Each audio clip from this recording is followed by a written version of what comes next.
am I the a-hole for not letting my fiance's best friend be in our wedding? Best friend? We got to have more context because that seems aggressive. Well, Diligent Mix 150 says, I, 26 male, proposed to 24 female, my girlfriend of 6 years last month. Congrats. She obviously said yes, and we've been working on the wedding details, like save the dates, invitations, venues, caterers, etc., ever since. We got to talking about who we would want in our wedding because she wanted to do a special proposal to her side of the wedding court. And she said she wanted to have her best friend since childhood be her maid of honor. Maid in quotes. Okay. Interestingly. The thing is, her childhood best friend is a guy. 24. Uh-oh. A man? A man? How can a man be a maid of honor? Women can't be friends with man. Diane, my pearls! I'm clutching them! They lived on the same street when they were kids and have been friends since. My fiance and I met in college, and her friend was there too, so I've known him for as long as I've known her. At first, I didn't really like him because he was always hanging around her. But after she and I started dating and I was forced to be around him more, I kind of started to tolerate him. OP is jealous. Yeah. I also like Is there a reason to be? Is there, is the friend overstepping boundaries? I guess we'll see. it could be. I also like how OP was like, but after I got to spend some time with him, I tolerated him. Yeah. OP's not pulling any punches. Yeah. So, he and my fiance saw each other a lot, but he and I have never really hung out one-on-one before. One time when we were left alone together, he tried to get all tough and did the, if you ever break her heart, I swear, corny threat kind of talk. That's cringy, If dude. any of you guys do that, I'll be mad. Get wait, what do you ready. mean? I've done it to every boy that's asked you out. What? Yeah, if you hurt my sister. And now I'm here as the backup, like, Yeah. yeah. He is a small dude, so it made me laugh more than intimidate me.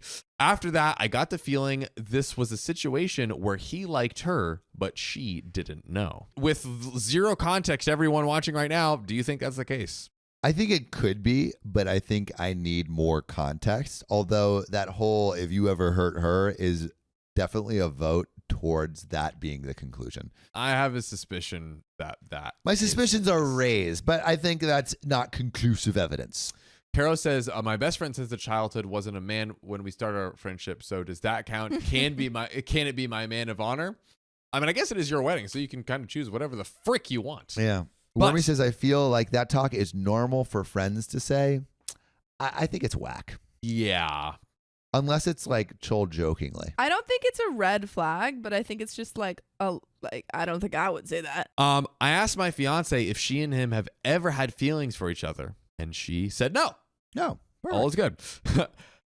Then let me know that he was gay. Oh. So what's the issue here? we should be good, right?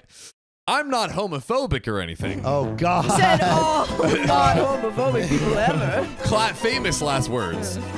So it's not like that I don't want him in the wedding because of that. It's just that I think it would be better if her side of the party was all girls. Who cares? Yeah, who cares? Who literally cares?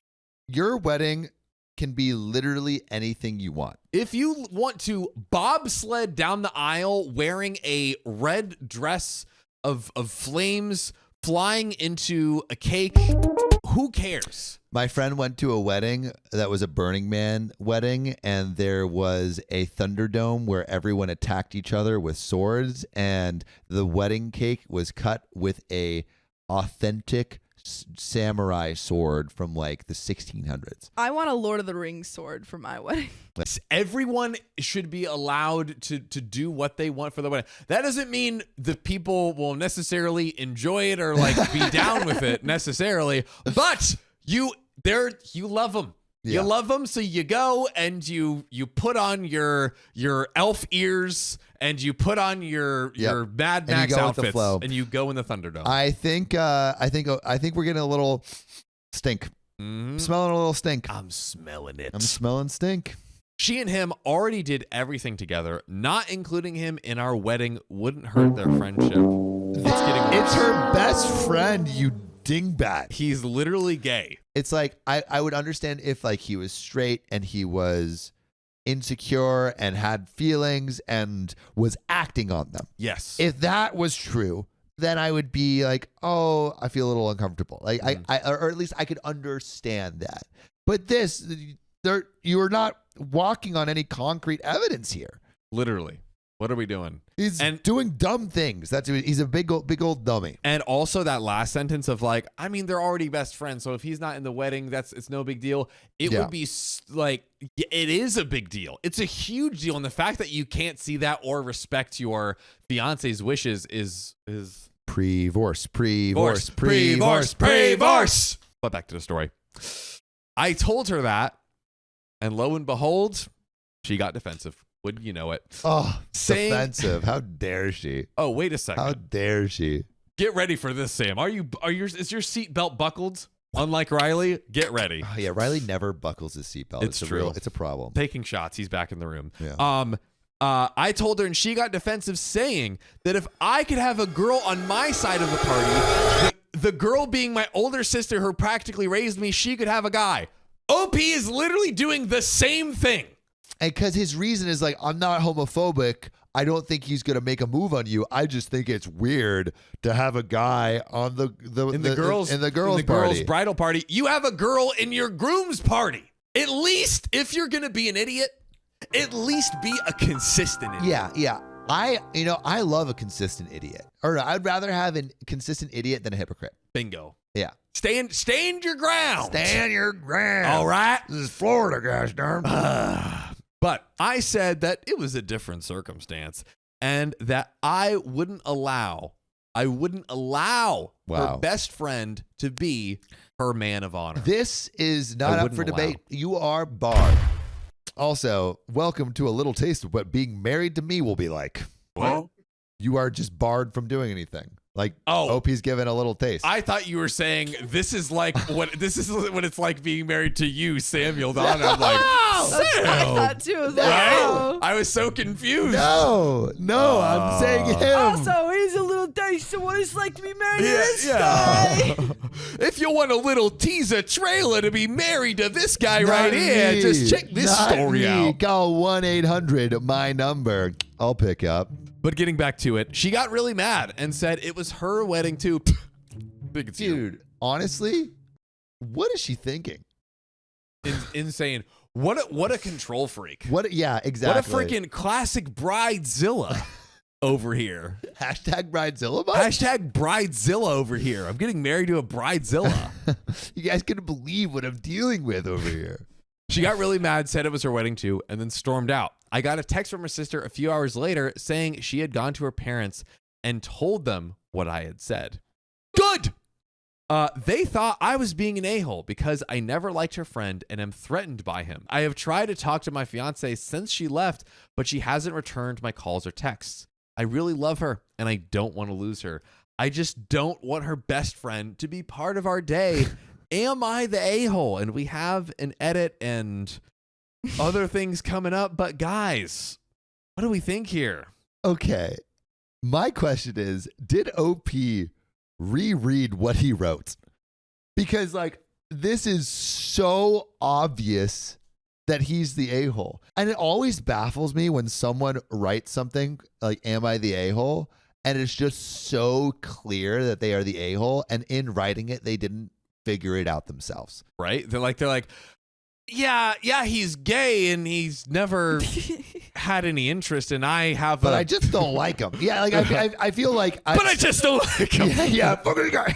Yeah, he wrote that down and he's like, yeah, I am. I need to keep doing this, Yeah. I'm a martyr. Keep going down this train of thought. Yeah. I feel like the fact that he has written this and stood by his opinion is enough to pre-divorce. I think this is what I'm predicting is happening. To me. Reddit's going to tear him apart. He's going to be like, oh, I realize I'm an idiot.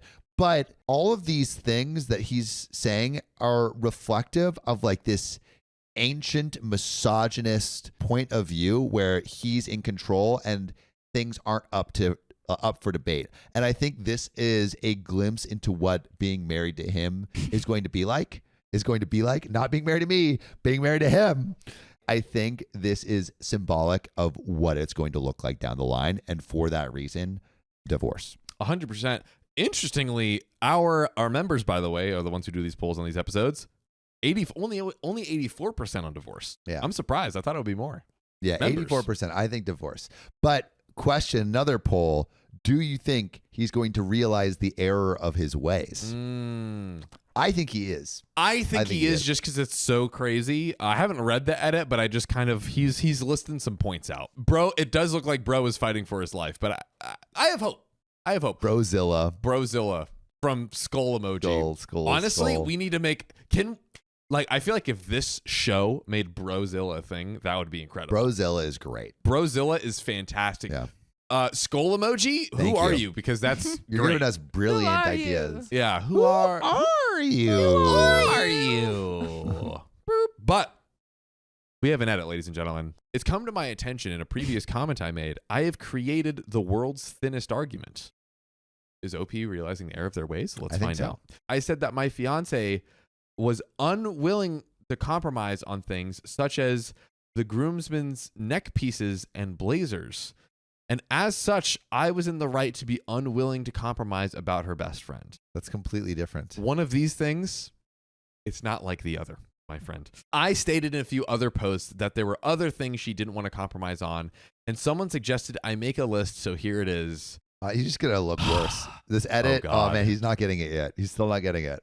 I'm hopeful that there's another update. This is just an edit. This is a very sad, oh God. Oh, man. Number one, when we were deciding our wedding date and location, she wanted to do it in spring in an open field. I wasn't on board with this, as I have terrible allergies, and spring is when it's at its worst. Okay, to be fair. That is, yes. To be fair. Yes.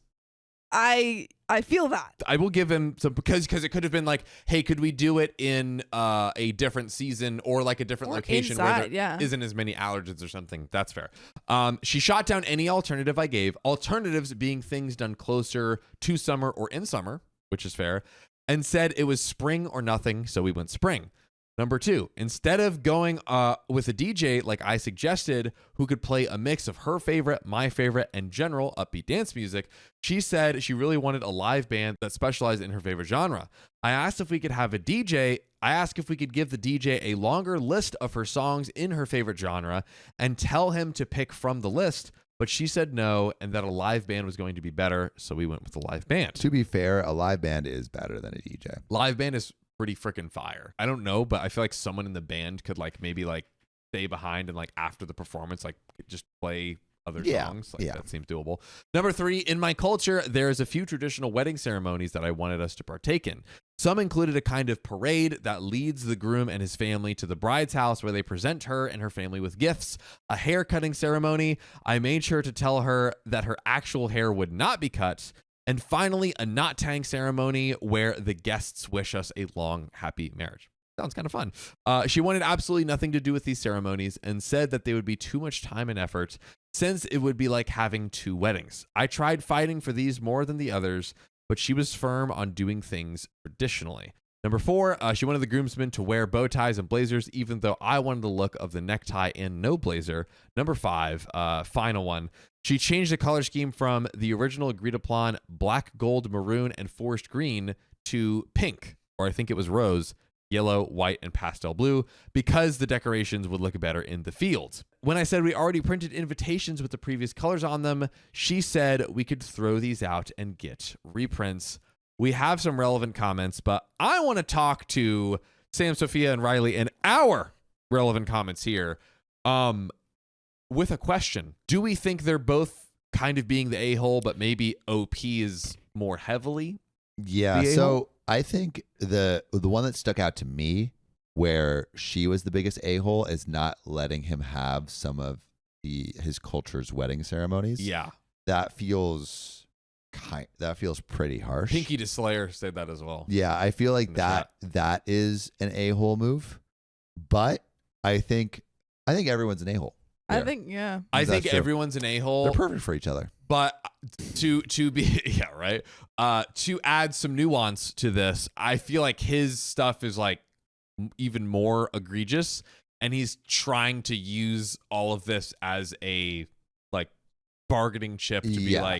I should be allowed to get some of my crazy asks because she's being crazy. Not to excuse her at all. I any don't know. way. I feel like not allowing you to participate in your culture's wedding That is very ceremonies, egregious.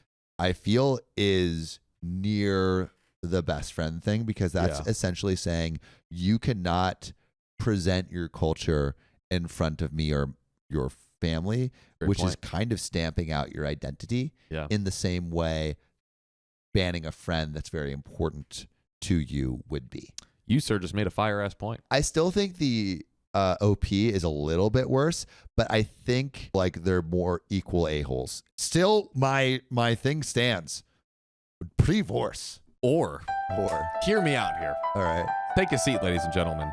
Are they so crazy that they're perfect for each other? Meaning, you find someone who you know matches is a match for you. They are a match in a-holeness for sure. And like, if they go out, are they just gonna? And who are we to stop love? Who are we to stop love? Are they just gonna go make the rounds, date partner after partner after partner, only to every single time be like, oh, they're an a-hole. They obviously don't get together. They should marry, because then they're both taken off the market. Exactly. You That's what I'm saying. minimize the damage. And also, they're kind of on the same level. So I actually think get married. Can we pull this? Yeah, get married or pre-divorce. Yeah, married, and it's like get married to basically like to contain. It's a containment. To contain themselves, and also like maybe low key there really is no one else other than that this would like archetype tolerate them. that would tolerate them. This is a pull with a twist. I feel like this is a pretty interesting curveball here. It's a curveball. One that we don't use. Usually they're pretty cut and dry, but this. Okay. All right. I don't know. All right. Get married It's starting. versus pre-divorce. It is starting. We'll see. The results are coming in. Is there more to this story? Oh, there is more, my friend. Okay. There is more. Let's go after it. So, relevant comments. Panic Bread says, you're the a-hole. It's obvious that you have a huge chip on your shoulder about your fiance's best friend just because he's a guy. So you're now using the girls only thing to get him out of the way. Also, girls, you're not in high school going to prom. You're getting married. They're women. You're sexist and jealous and seem way too immature to be getting married. I hope she sees you for what you are and gets away from you, which kind of excuses the bride. Well, it could be that he didn't see the edit. The edit may have came later. That's possible. Yeah. Opie says, the difference is I'd be having legitimate family in my party. Someone who, like I said, has practically raised me and has been there since birth, who I want to be by my side. This is literally her childhood best friend. So this is your argument is null and void. I know you can argue that her and her best friend are technically family with how long they've known each other, but that doesn't actually make them family. Cheerily Terrified says, I really love her and I don't want to lose her. I just don't want her best friend to be part of our day. Oh man, he's really buckling down. Yeah. Oh, that was quoting what he said earlier. Okay. So Cheerily Terrified responds to that quote. You only get to say that if her best friend has done something bad, like stole money from you or took a crap in the middle of the floor of the engagement party. Your only reason for not wanting him there is that he's a guy and you are jealous. That's not enough of a good reason, especially when you're having a woman in your wedding party. Yep. You're going to lose her because you want to be unhappy and have someone she loves excluding you from her wedding for selfish reasons. You're the a-hole, and I'm thinking more and more this was before the edit, but yeah, I think so too. OP responds, why would I be jealous of him? I'm the one she came home to every night and the one she agreed to marry, giving more insecure energy. Paying her on the daily. Why would I be jealous? Guess who she comes home to, pal? This guy. 30 seconds of greatness, buddy. That's right. The woman I'm having in my party is my biological sister, someone who I share a natural deep bond with.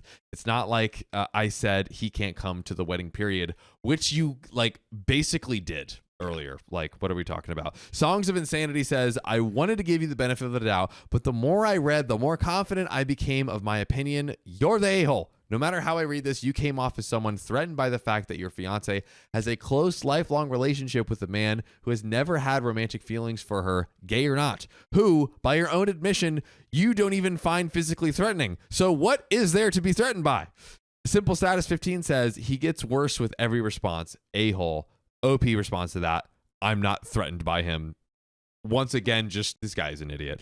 Yeah. Welcome to Brooklandia says, sure, Jan. Is that from The Office or something? No, I think it's a Brady Bunch. I could be wrong with that. And the overall judgment was you're the a-hole on this post. And the overall judgment on our poll right now is about 75-76% Divorce. All right, so you want this dirt bag to be released into the wild once again.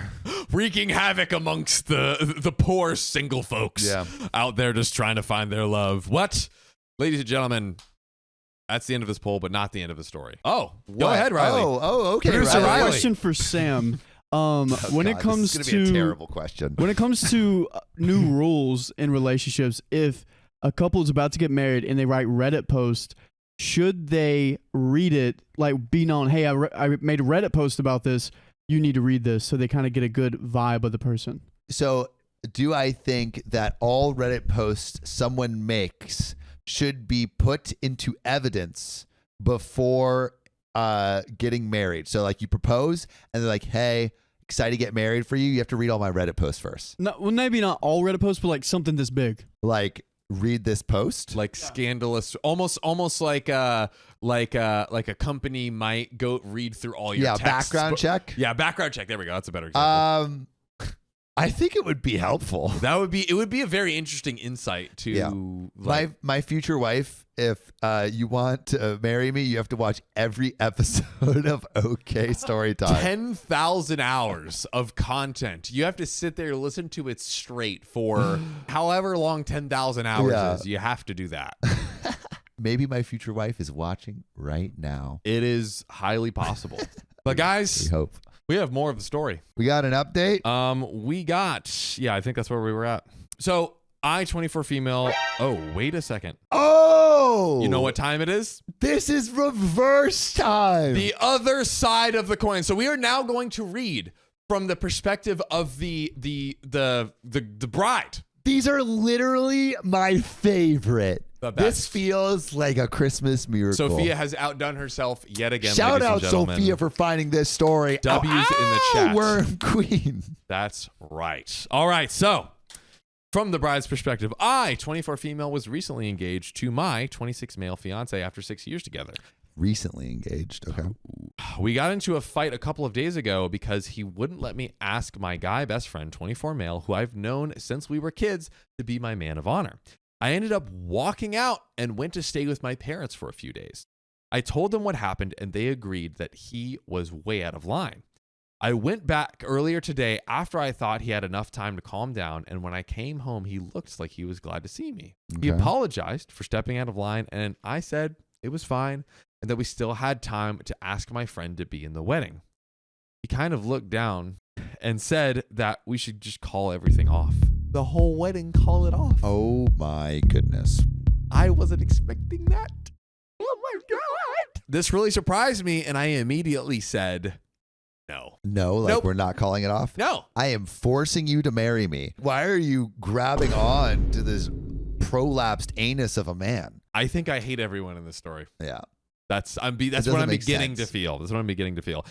He then admitted while I was gone that he had posted to Am I the A-hole about what had happened, and that even though he was deemed the controlling a-hole, he also realized I was one because basically I was hijacking the wedding planning. I asked how he could think that, and he pointed out how I chose to have the wedding in spring even though that's a bad time for him, and that I changed up the wedding color scheme and what his groomsmen would be wearing without talking to him first. I said that those were practically minor things and we didn't have to call off the wedding for it. That's true. Those are the minor things, but it's the cultural thing though. The cultural thing is the big thing that hasn't been mentioned yet, which it kind of feels like the bride is omitting. Yeah. Bethany says she doesn't respect his culture. I would call it off too. Then he said I was insensitive for rejecting his culture's traditions, There it goes. traditional wedding ceremonies, and didn't even consider doing them. He had brought to my attention some traditional ceremonies people do at weddings in his culture, and while I appreciated him bringing it up to me, I decided against doing it because it wouldn't fit the vibe of the traditional wedding I wanted. So in other words, you were hijacking the wedding planning. Yeah, I don't like that. I do not They're like that. perfect The for each traditional other. wedding. They're perfect. I told him I only wanted to do a traditional American wedding, and that he had already agreed with me that that's what we were doing. This is not a democracy. This is my way or the highway. We're doing that, right, baby? All right? Like, you only need one freaking person's agree? consent to get married, right? If she just says, you're getting married to me, it just happens, right? I love an American wedding. We're going to do that. And you agree. Thank you. This scares me. John is scaring me. But then he said that me having my guy best friend be my best man was untraditional. He got a point. I will give that to him. He got a if she's point. going to make that argument, Yeah. I will give him that round. That jab. That jab. Thank Yeah. you to the assist there. I pointed out I let him have his sister be a part of the wedding party because he wanted to have some of his family included. And that since he was Yeah, I wanted his whole family Whoa, not included. I let him have his family in the party. Great point, Yeah. Toby. Yeah. And that since he was breaking the tradition, so could I. He got really sad and looked like he was about to cry and said that me breaking the tradition was like a slap in the face after I rejected his traditions and that I just didn't respect his culture at all. That is not the case at all. I greatly respect his culture. Great. Then have it in your wedding. I told him I understood how mean it sounded, but it's my wedding too, so I get a say in what we do. And by a say, I mean the say. He kind of laughed and got up and said he wanted to take a break and left. I don't know what to do. I don't want to call off the wedding at all. I tried to find his Reddit post, but I think he was using a throwaway. Though granted, I am too. I love him so much and I want to be with him for the rest of our lives. I don't know how we'll get through this. I don't think you should. Yeah, you know what? I'm gonna go you back should with not chat get on through this it. one. It was fun to play our little hypothetical of keeping them out of Yeah. harassing the rest of the poor world. single people looking for love. But I think they need to break this it is off. two nuclear bombs joining into one mega bomb. That's Yeah, what's maybe happening they right would now. cause more havoc being together. That's true. Also, think of the children. So we got some relevant comments. Just a 7 says, "Sounds like you are controlling, and you brushed off his complaints as no big deal. If the date, groomsman outfit, and color scheme are minor details, then they shouldn't have been changed. Disregarding his family's traditions is a major detail, and if you are willing to disregard them for a wedding, how does he know you won't do it for other events? Yeah. The wedding is one day. If you don't let him have a say in it, he's right to take a break and reconsider." Mysterious Permit says, "I guess he thinks now that it's his wedding too, so he should get a say in what they do. How delulu of him." I don't remember that. No, Being a quote. it's a joke. Oh, okay. I thought It's like, oh my God, Sarcasm. he's saying it's his wedding too. How delulu of Yes. him. They formatted it confusingly. I thought it was a quote. But Opie the bride responds, "I understand where you're coming from. I'll be honest and tell you that I haven't celebrated a lot of his cultural events besides New Year's.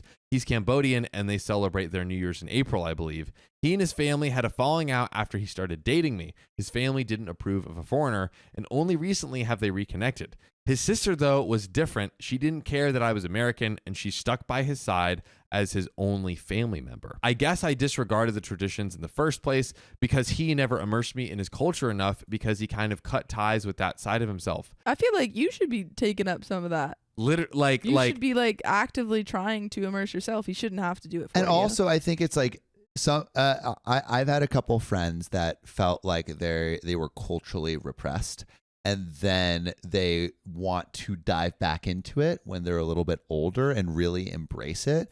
And maybe that's what OP is trying to do now. Exactly. And that's like a really cool thing. And your partner should be supportive of that. And if they are not, they are the a-hole, which it seems like 80% of you agree that the fiance is more of the a-hole than the OP, which That's is the groom. The groom Yeah, the bride is worse than the groom. That's what the is people what the say. poll's saying. But it's quite the feat to make yourself seem like the a-hole after hearing the first OP story. Yeah, I know. Truly, it is. This is the a-hole Olympics. We are literally going for the gold medal of a-holes right now, ladies and gentlemen. I just don't get it. I just don't want him to have his own wedding. I just don't get it. I just want it my way. I was uncomfortable with the idea of being surrounded by his family that doesn't particularly like me during the ceremonies. I don't get why he doesn't want to be with me. I just don't want to be around his family or his traditions or him. I could say, just as a general thing, being surrounded by your partner's family that hates you, not a vibe.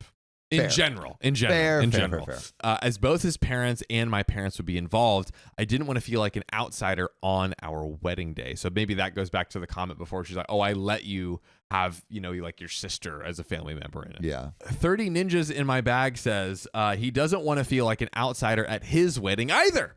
You're pretty selfish to disregard what he wants as it's his wedding too. You don't get to make all the decisions, then say it's minor. If it's so minor, then what's the problem with having them his way for his side of the wedding party? The wedding and marriage is for two people, not just the bride who has main character syndrome.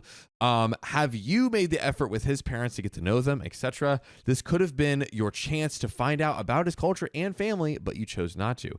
Is there such a thing as a traditional American wedding when a white dress was made popular by Queen Victoria as an English queen? Bars. I like that. Bars. Spit that.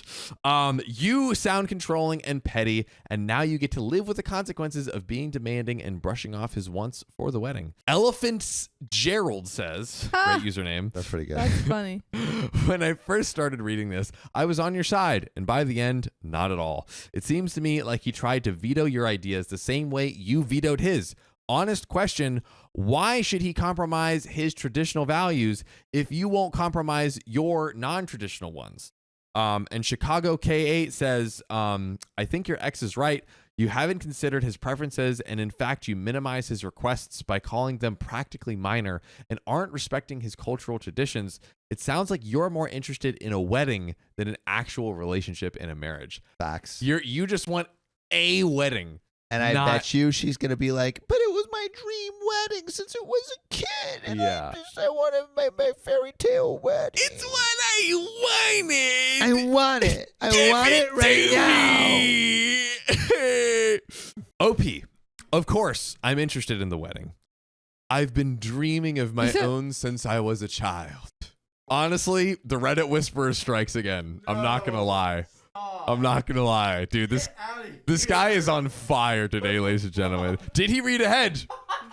The world may never know. You can roll it back and try to find for yourself. But I don't value it more than I value my relationship with him. We didn't get that far into the planning, but for our honeymoon, I was going to suggest going somewhere he and I have always talked about going to. Yeah, but more emphasis on the I. Yeah, like we always talked about it because I was always bringing it up. It was like so great. We were talking about it all the time.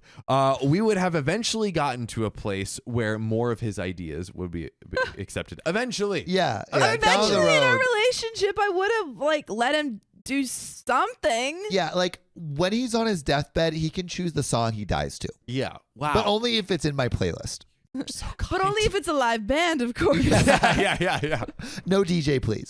Oh my God. Just a bored lurker said, babes, you literally chose your wedding over your fiance. You broke up because of plans for the wedding. You broke up because you couldn't compromise on anything you wanted for anything he wanted. You chose the wedding over the marriage. Always struck rock and roll says, I read his post yesterday and yours today. You both suck. Amen. I think he would have put up with the stink about your male best friend being in your party if you hadn't have been so controlling, but that's mute because you're incredibly controlling and don't understand or care. You are selfish and self-centered. You seem to think only your tastes and desires matter for the wedding, forgetting that your groom is a person and not just a prop at your wedding. The fact that you even say, let him include his sister is grounds to break up with you, in my opinion. Beautiful. Neither of you are mature enough to marry. From the little bit you have each written, in both of your posts, you both sound fairly unpleasant to be around, but you are definitely the harsher of the two. He's a whiner, and you are Attila the Hun.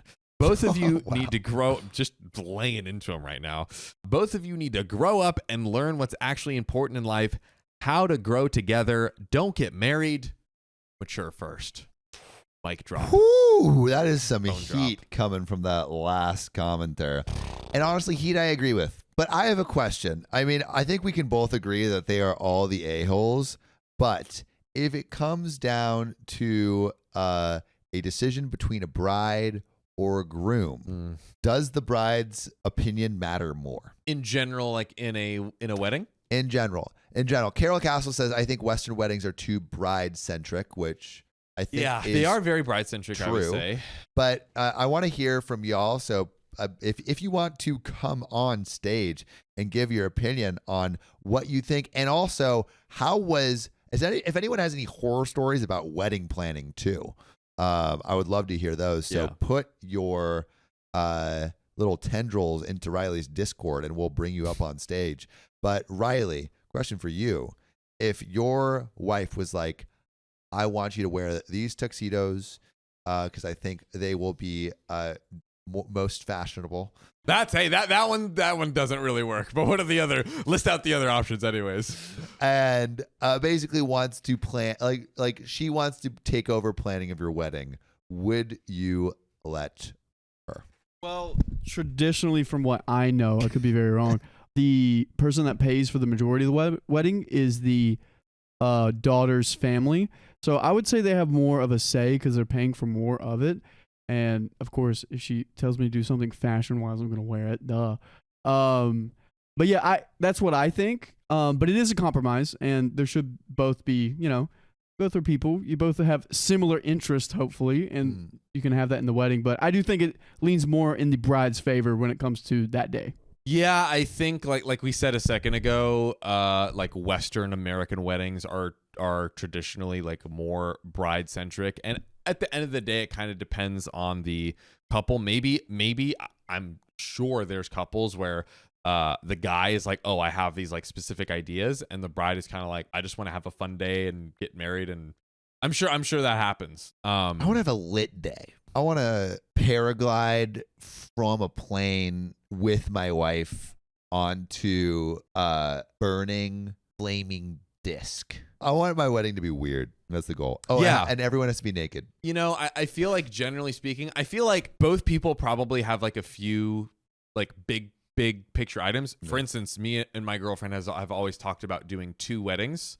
One closer to her home country and then one in America, both for convenience of both families, for being able to like fully celebrate like both traditions and mix them in and have double the party. I think that's a great idea, and that's what our parents did. Yeah, well, they didn't have 2 weddings. Why am I blurry? There we go. They didn't have 2 weddings. They had a wedding, I believe they had the wedding in America, and then they had the reception in Australia or something like that. 2 parties. They had 2 parties for sure. Yeah. But I think they got married in America. I think generally like a sign of a good couple is like both people probably bring things that they want to do to the table, and they kind of figure out a way to probably try to incorporate all of them as possible, unless they conflict. And then figuring out a way to make it work. If she wants everyone to be clothed and I want everyone to be naked, everyone wears underwear. Am I the a-hole for declining being a bridesmaid because I can't handle wearing a dress? Wear what you want. Go nude. Yeah. This comes from Golden Bear, and they say, I, 36 female, is asked by my sister-in-law to be her bridesmaid. First off, let me say that I love and respect my sister-in-law. She is an amazing and kind person, and I'm so grateful to have her in my life. We are very close and get along 100% of the time with little to no disagreement about anything. She recently asked me if I would be one of her bridesmaids, and I asked her if I would have to wear a dress. She said yes, and I declined. I explained to her, I don't feel comfortable at all wearing dresses. Dresses make me feel exposed, almost like I'm naked. Even the thought of wearing a dress makes me feel nauseous and panicked. On top of that, I have really bad social anxiety and don't do well standing up in front of crowds. I think like ultimately it's kind of like, hey, if like think about it like this, because as a bridesmaid, you're standing up there, you're presenting flowers, you're doing all these things. It might make it more challenging for both OP and the bride organizing everything. It honestly might be better for everyone if OP just sits out, in all honesty. Yeah. OP definitely hasn't done anything wrong. No. It's it's really up to OP. Yeah. I'm not comfortable in a dress, but if one of my best friends said, "Hey, I want you to be a part of my wedding party, but you have to wear a dress," I would. Dude, I would rock that. I would rock that dress. Put my hair in a bun. Oh, dude. Watch out. I'll look like the prettiest lady from the back. I was, especially after the CrossFit. I'm not in CrossFit. I hate how this is becoming a new inside joke, and me saying that just cemented it too. So, F me. I was Brian. Thanks, John says after CrossFit. I did this to myself. I should know better. I should just shut up. I was a bridesmaid for my sister about 14 years ago, where I had to wear a dress and stand in front of a lot of people, and it was nerve-wracking. The anxiety and feeling of being exposed and stared at was almost too much for me to bear. I told my sister-in-law about this, and she said, "You did that for your sister." I explained that the only reason I did was because my other sister declined to be a bridesmaid, and I felt obligated to, even though I was freaking out on the inside. I guess it's like, yes, this is uncomfortable, but do you want to do it for your friend? I don't think that's a fair thing to put on OP. Like, OP's already expressed that she's not comfortable wearing a dress. I think at that point, if the bride really wants her to be in the wedding, she should accommodate for her. Agree. I do agree with that. I just think if I was asked to wear a dress in a wedding, it's something I'm. But it's totally different. It's for like different reasons. Yeah. I think it's just I think this is a lose-lose scenario. Having either side try to get the other to acquiesce, right? Because for the bride is like, hey, this is my wedding. Like I want to be have dresses and have my bridesmaids wear dresses. Totally fair. OP is like, listen, I'm uncomfortable. It gives the litany of reasons that OP supplied. I don't think it would like make for a good experience for OP or the bridal party as a whole. Don't force either to do either. I understand OP being uncomfortable. Well, it's not just uncomfortable. She said that she has extreme anxiety wearing it. Like she said she went through it, had extreme anxiety, was kind of freaking out all day. I understand that. But what I think is, I think there's a solution that we could find that would kind of satiate both parties. And I think our beautiful OK fam found such a solution. Oh. Leggings. Here's what I think. I think wear pants underneath the dress. I think the bride can go to OP and say, like, I was interested in maybe like sitting down and brainstorming ideas of ways that we could make you comfortable, and that would kind of fit with like the theme of the wedding and things of that nature. Are you down to like sit down and kind of brainstorm, or does that sound like it would interest you, or would you be open to that? I think if OP says no to that, then it's just not worth the hassle.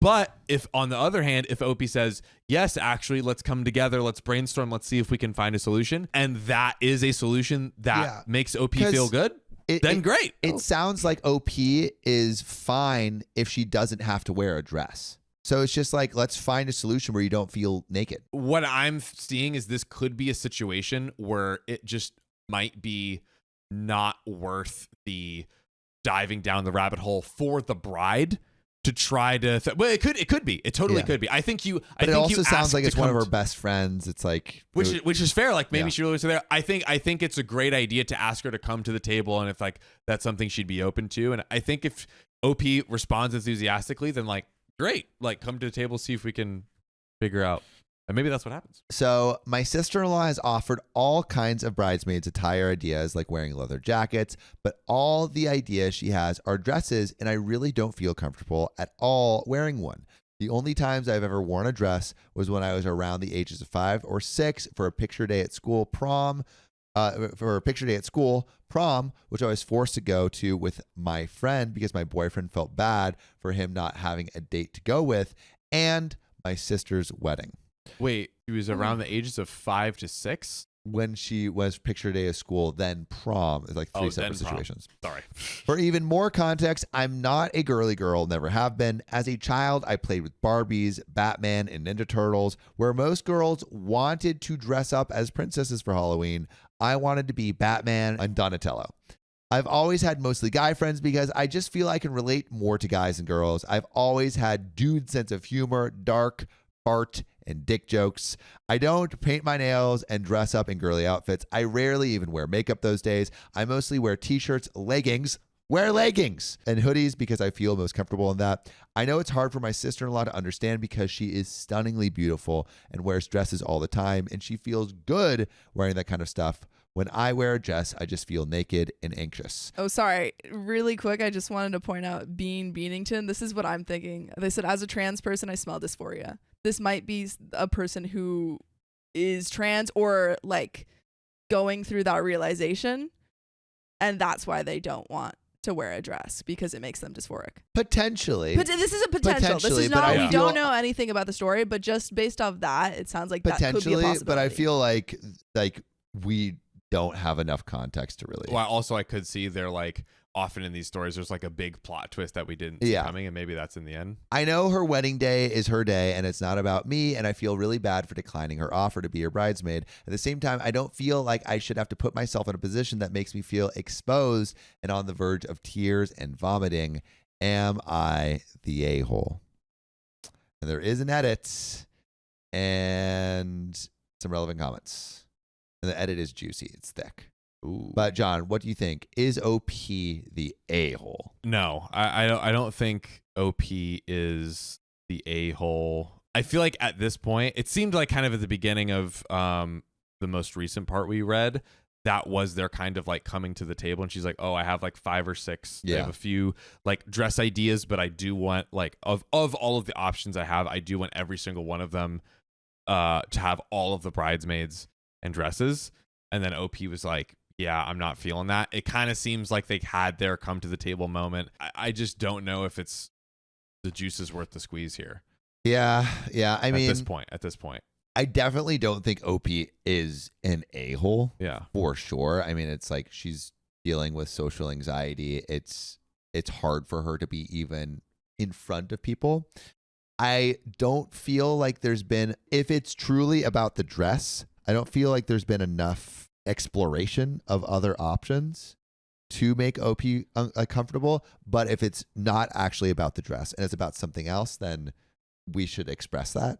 If it's actually not about the dress, it's more about the social anxiety and like the fact that she feels like she like is going to throw up, and she's going to throw up just because she's in front of people, not because she's in front of people with a dress. Like, I think that could be a different scenario, but I feel like there should be more exploration of other options if it's truly about the dress. Yeah, I'm just thinking from the bride's perspective. The bride still has the entire wedding to plan. If I was the person having the wedding, I wouldn't be mad, but I would be sad. If one of my best friends said no to being in my wedding party because they didn't want to wear something, I would like do everything in my ability to make them comfortable while also like fitting as much with whatever theme is being chosen. Yeah, I think on a friend level, that's not the a-hole, but I just wish there was more. But I don't know. There is an edit. All right. So this is only my second Reddit post ever, so I'm not really sure how to update in order to try to answer everyone's questions. Let me just say, first and foremost, I am a straight woman. I am not confused about my gender. I'm just not a feminine woman. I lean more masculine, not to the point where I get mistaken for a man, but I have had quite a few lesbian women approach me thinking I was a lesbian based on how I look and carry myself. For my own wedding, I was horrified of the idea of having to be in front of a bunch of people and wear a dress, so my husband and I opted to get married by a justice of the peace in a backyard with 2 witnesses. I wore gray skinny jeans, men's Vans high-top sneakers, and a Teenage Mutant Ninja Turtle hoodie and makeup. Riley likes that. I love Teenage Mutant Ninja Turtles. I wasn't ready for that. I do have problems with my anxiety. I have my whole life. I am not trying to overuse that word or use it as a cop-out. It's literally been a lifelong struggle for me. Some things are worse than others for me, wearing a dress being one of them. I feel about as uncomfortable as my husband would wearing a dress. It's not something that feels right to me, and for the few times I have worn dresses in my life, it was never a choice. I've seen a therapist in the past and I loved it. It actually helped a lot because I used to let my anxiety turn into anger, which I no longer do. The anxiety of wearing a dress and standing in front of a crowd doesn't affect my daily life because I choose to not wear dresses and stand in front of crowds. These things are not things I feel that I need to do in my life, so I avoid them. My sister-in-law is well aware of the kind of woman I am, and she knew asking me to wear a dress was more than likely going to be a no, but she did ask me because she wants to include me. I get that, and I love her for it. I just know if I wore a dress at her wedding, I would be having some really bad anxiety issues, and I don't want my issues to get in the way of her having a nice wedding because wedding days can be very stressful, especially for the bride. I did tell her if she really wants me as a bridesmaid, I would be much more comfortable in a suit or dress pants and a dress shirt, but she said she wants bridesmaid dresses, which is fine, and I don't expect her to change her vision for me because it's not my day, which is fine. I think the further context of their exchange, like it is highly possible that actually the bride knew going into the conversation that she was going to say no, but is like, I need to make sure I at least give her the option just to let her know I love her and I do want to make her feel included to the most extent I can. And honestly, that one sentence makes me feel better about the whole situation because both are like, hey, don't worry about it. I totally get it.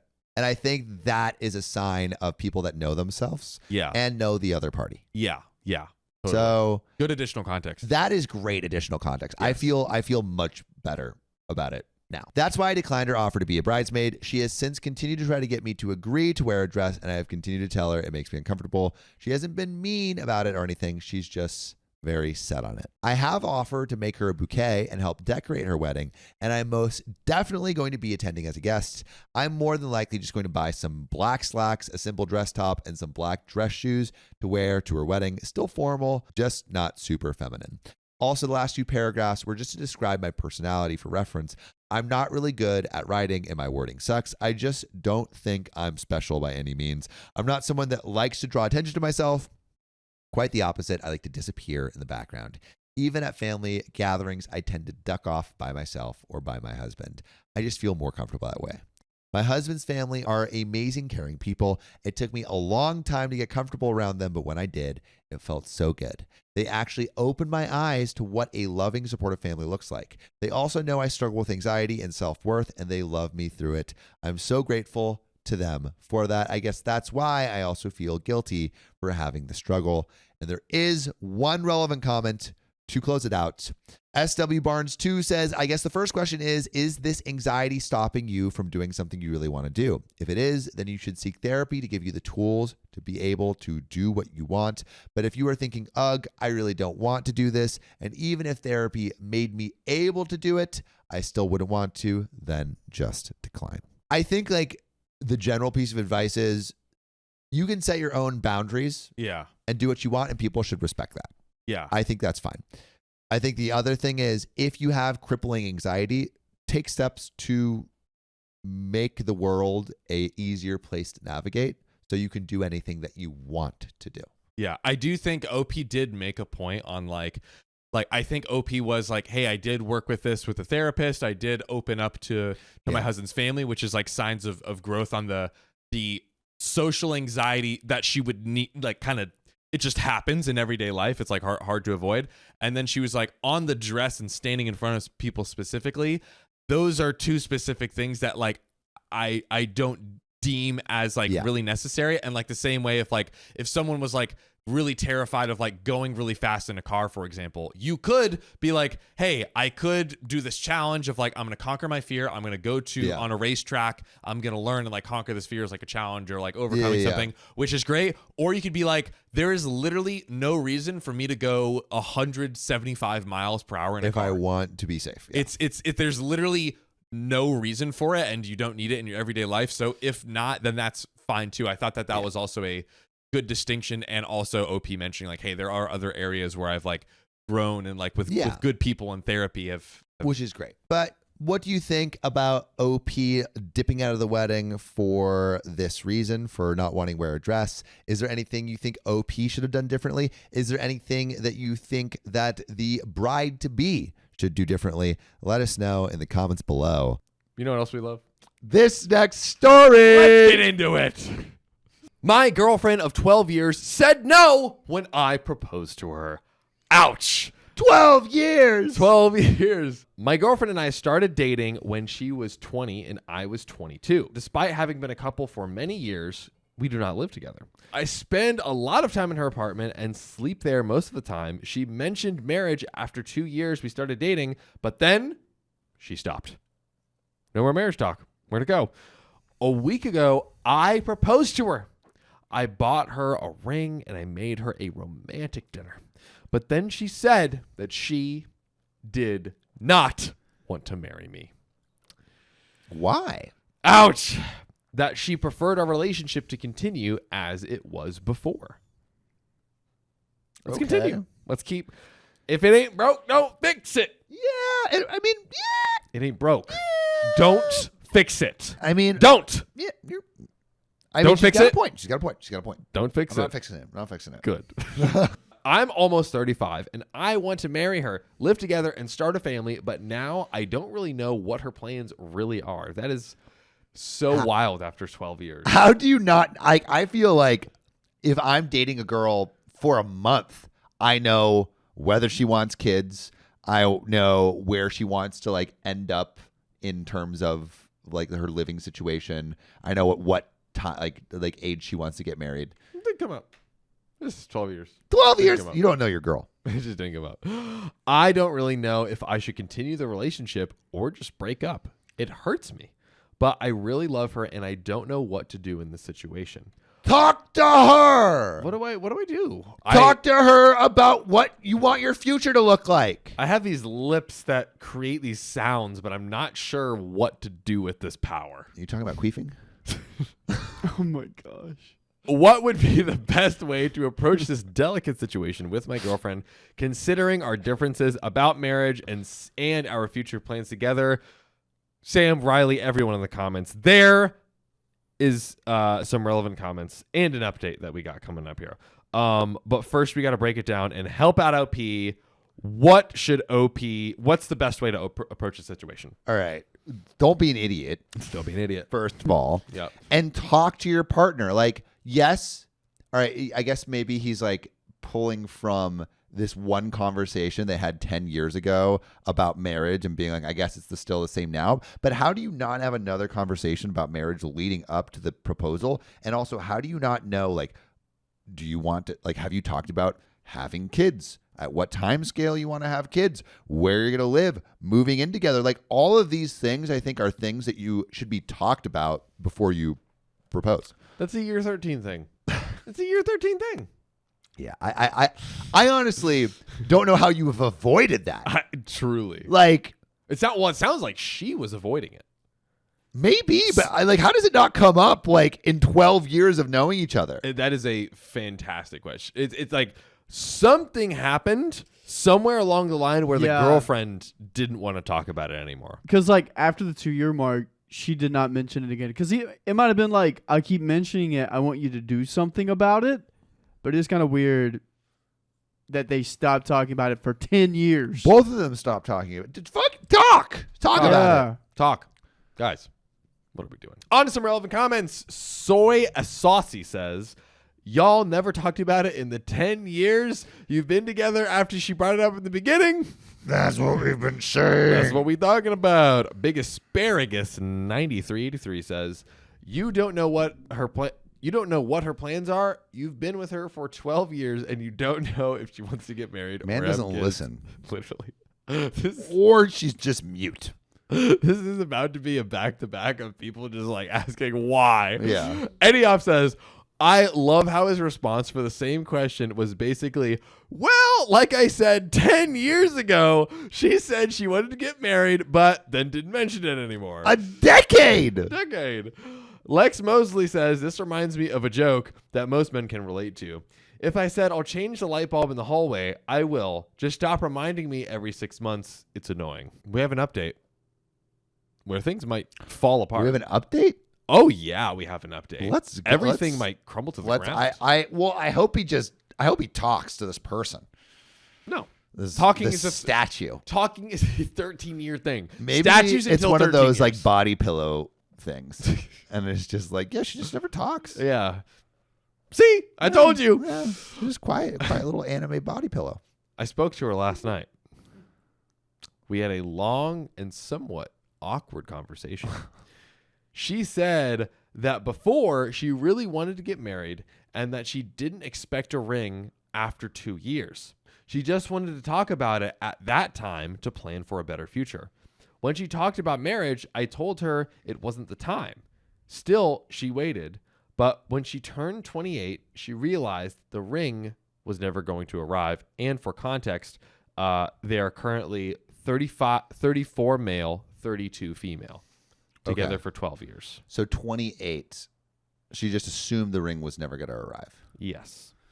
Wow. So they both didn't talk about it. They both are not talking about what they're thinking and feeling. But like, really solid relationship here. In the defense of the girlfriend, OP was like, it's not the time at up to the 2-year mark, said absolutely nothing for 10 years, and now is like, what's going on? I think they're both idiots. Yeah, they are both idiots. I think they're both 100%. idiots. Yeah, great. Yeah.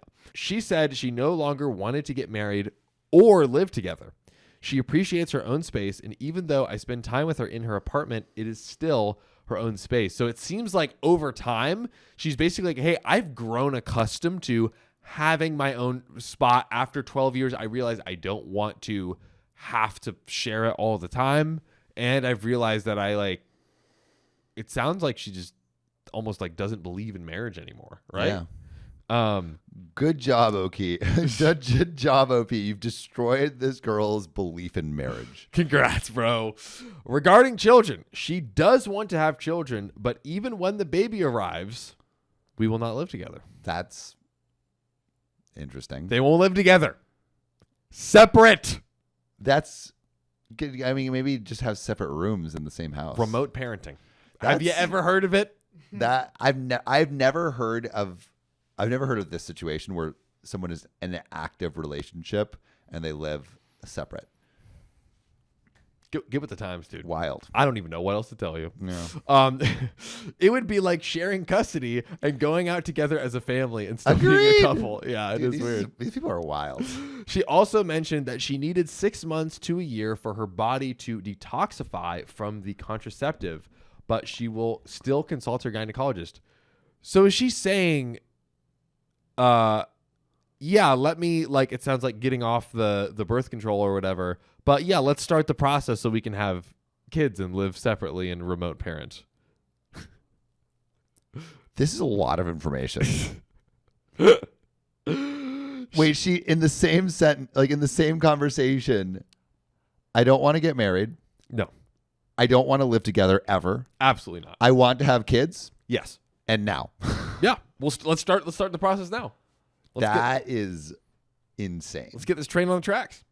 She said that these are her terms and that I was completely free to accept them and continue the relationship or break up and pursue what I want. And I really don't know what to do. I really regret not giving her the ring sooner. You don't say, buddy. Plus, she has spent 12 years agreeing to my terms. I do not really know what to do.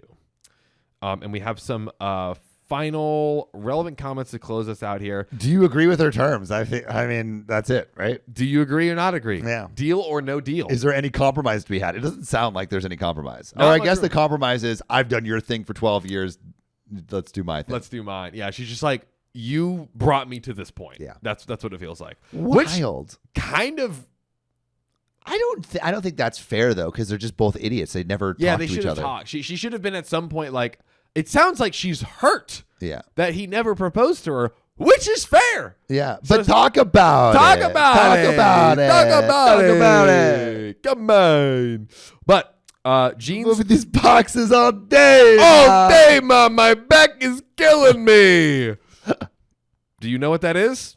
Put in the comments if you know. Okay. Let's see That's a who deep cut. let's see who the real ones are. All right. Riley, remember that? Boxes?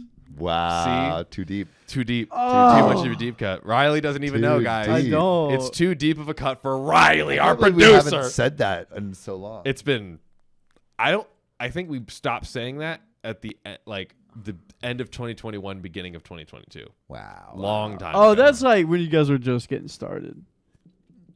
yeah. It's called a deep cut for a reason. It's deep in the cut. It's deep in the cut. But let's cut through Jean's cheese that pleases comment. I don't think you can give her what she wants in the long run. I think you'll try and convince yourself you can, but it will crush you when she inevitably sticks to her plans and doesn't fall back in love with you when you bond over a baby. Good luck. Janelle Bean says, reading between the lines, it sounds like he didn't want to discuss it when she brought it up 2 years into the relationship, and since then, she's been waiting for him to discuss it. At some point, she probably just abandoned the idea of marriage and accepted that her relationship with OP would just be what it is now. It reads like OP was going by their own timeline without any regard for what she wanted. I mean, seriously, you have to be pretty out of touch with your partner to propose and get flat out rejected like this. Agreed. How do you, like... You're an idiot. Yeah, just such an idiot, dude. This post is giving missing reasons I never saw it coming. TLF555 says, you dated for 10 years with no proposal. She gave up on you as a husband, but settled on you as a boyfriend / sperm donor because no one better came along. And they lived meh-ly ever after. And then Oi says, this whole story reminds me of Seattle. I know too many meh-ly ever afters in that city. I've never heard that term. Meh-ly ever after. Like merrily ever after. But wow, what a situation to find yourself in. Yeah, it sounds like a pretty meh relationship. It's the most meh of all time. And I guess the girlfriend was like, all right, you know what? This works for me. I get what I need out of it. I don't have a better alternative. But dude, what a slap in the face for such an wait, who here's the question. Yeah. Who is more of an idiot? Was more of an idiot? I feel like it's OP. I think it's OP. Yeah. Because she at least brought it up. She at least brought it up and brought it up until the 2-year point. Mm-hmm. So there was at least probably like 2 instances, probably a handful at least, throughout the first 2 years. And then she gave up, and she did, I think critically about what she did actually want and what was best for her. But I think she kind of gave up on communication with OP on things of this nature. And also, like, I still think she should have communicated. I think they both should have communicated, but like, kind of the ball was in his court. Yes. She has made it known, I want this, and then it kicked it into his court, and then he just never looked at that ball again. And then like 10 years later, he was like, I remember this ball. I remember you. Fushigi. Yeah, Fushigi. Whoa! No marriage. Yeah. Both idiots. OP's a bigger idiot. 100%. I agree. But who do you think is the bigger idiot? Or do you think anyone's an idiot? Let us know in the comments below. Would I be the a-hole for breaking up with my girlfriend for bringing up marriage? Ew. Forever commitment. Gross. Clingy much? So short bonus 6622 says, my 21 male girlfriend, 19 female, keeps bringing up marriage, and it makes me uncomfortable and contemplating the whole relationship. My girlfriend and I have been together for almost a year now, and it's been great. Woo! We love each other deeply.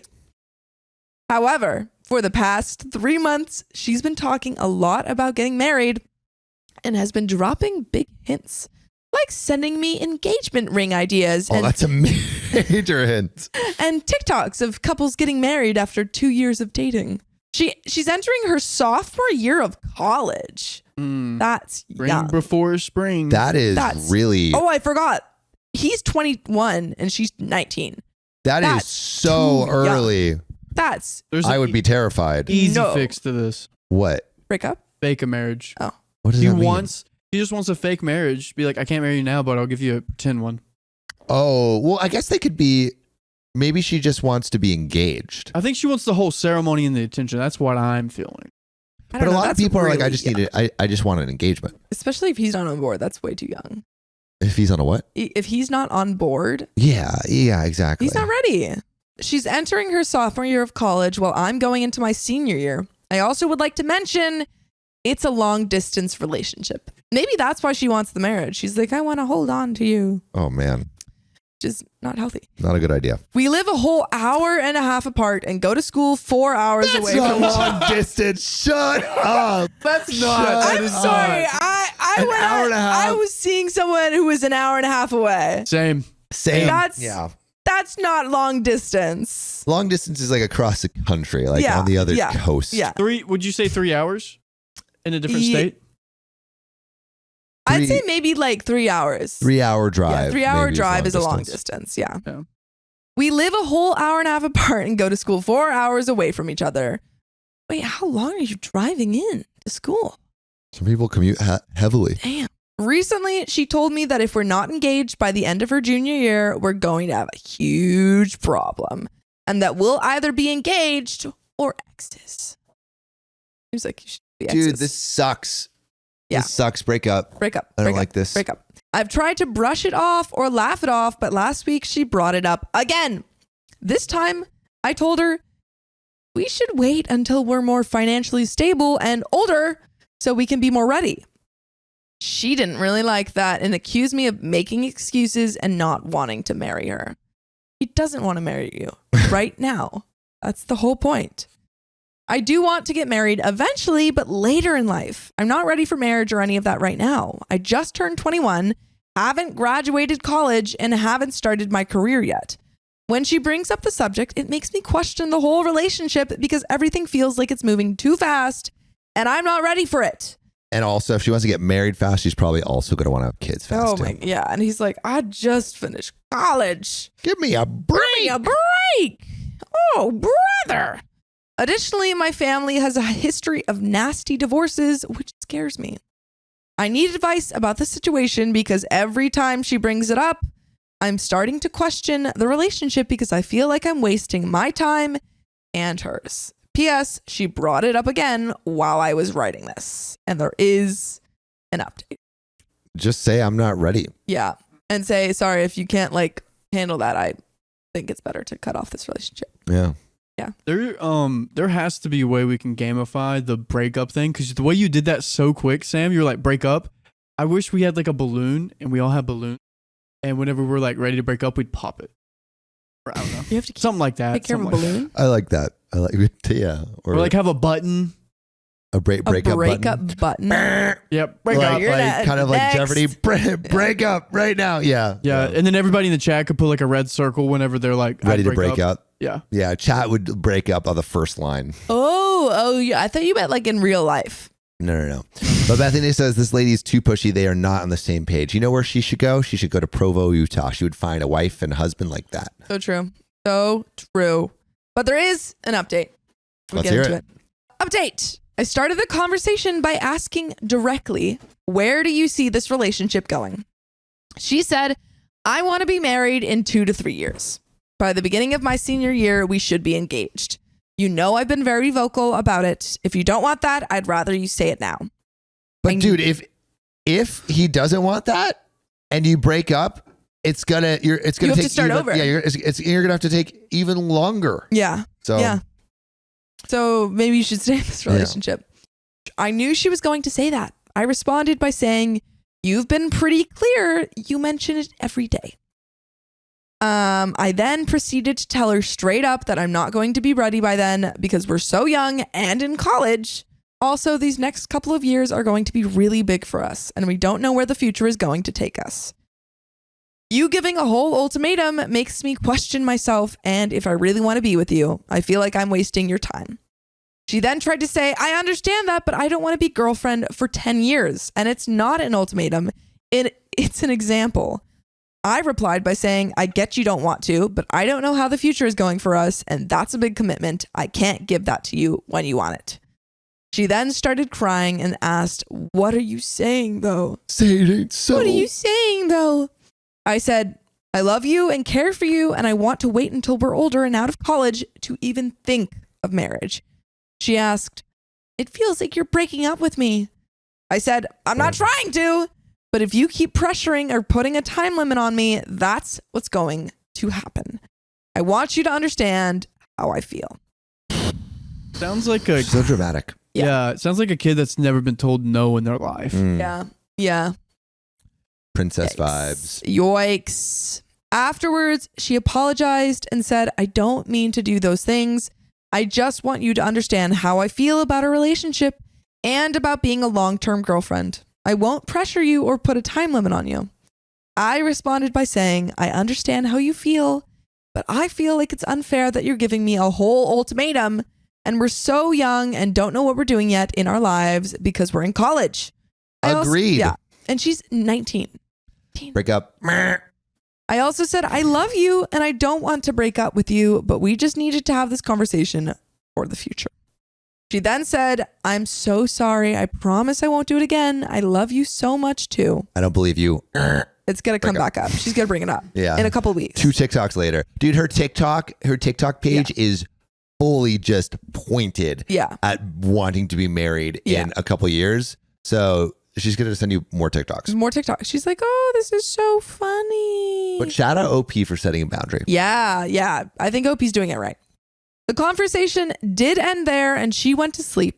I feel better after having this conversation, but at the same time, I feel like I was too harsh or that I might be missing something from the conversation.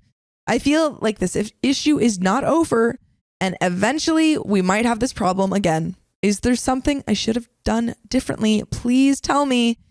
Any advice is good. I mean, see if it changes. But also just make sure to check that there are no holes in any of your protective measures.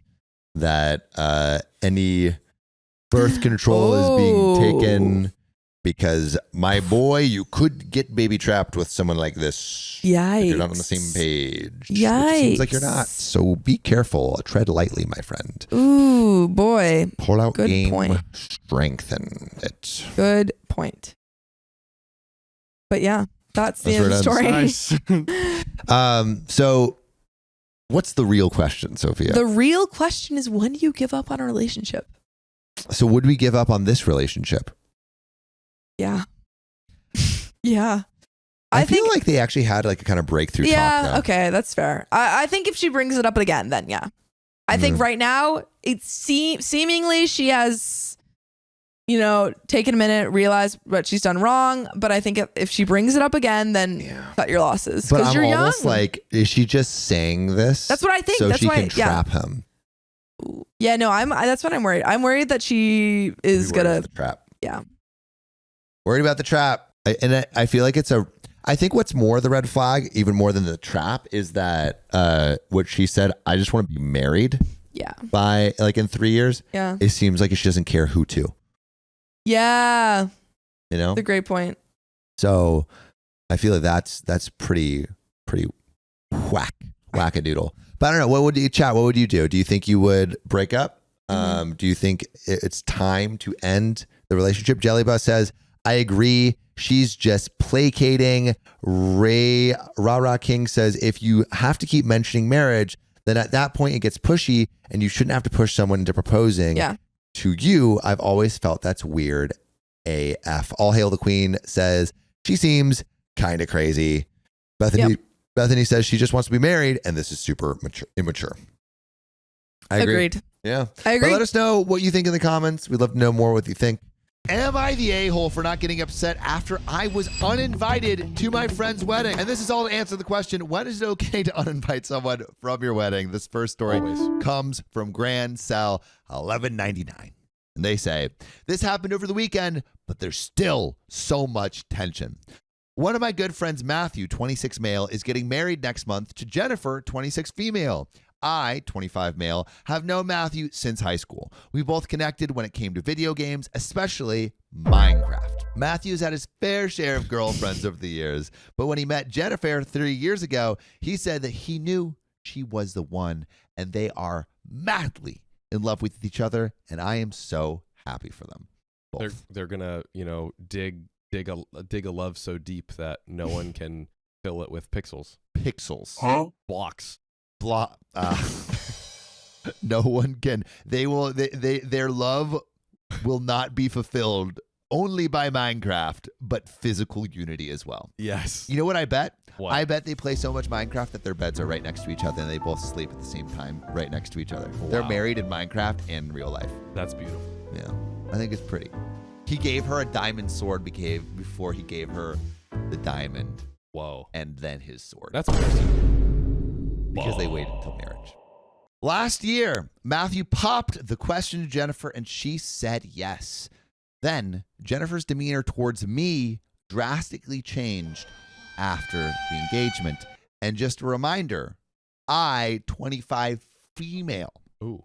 So do we have an ICU coming up? Because I see you. So, reading comprehension question. So, OP and his soon-to-be or fiance now were playing Minecraft together, or OP the friend, or so OP is the friend of the guy, and they were playing Minecraft. Who's OP and OP's friend were playing Minecraft. and now the friend is getting married to someone else. Yeah, so we both played video games when it came to video games, especially Minecraft. So Got you. they playing Minecraft, but I'm sure that Matthew and Jennifer are also playing Minecraft too.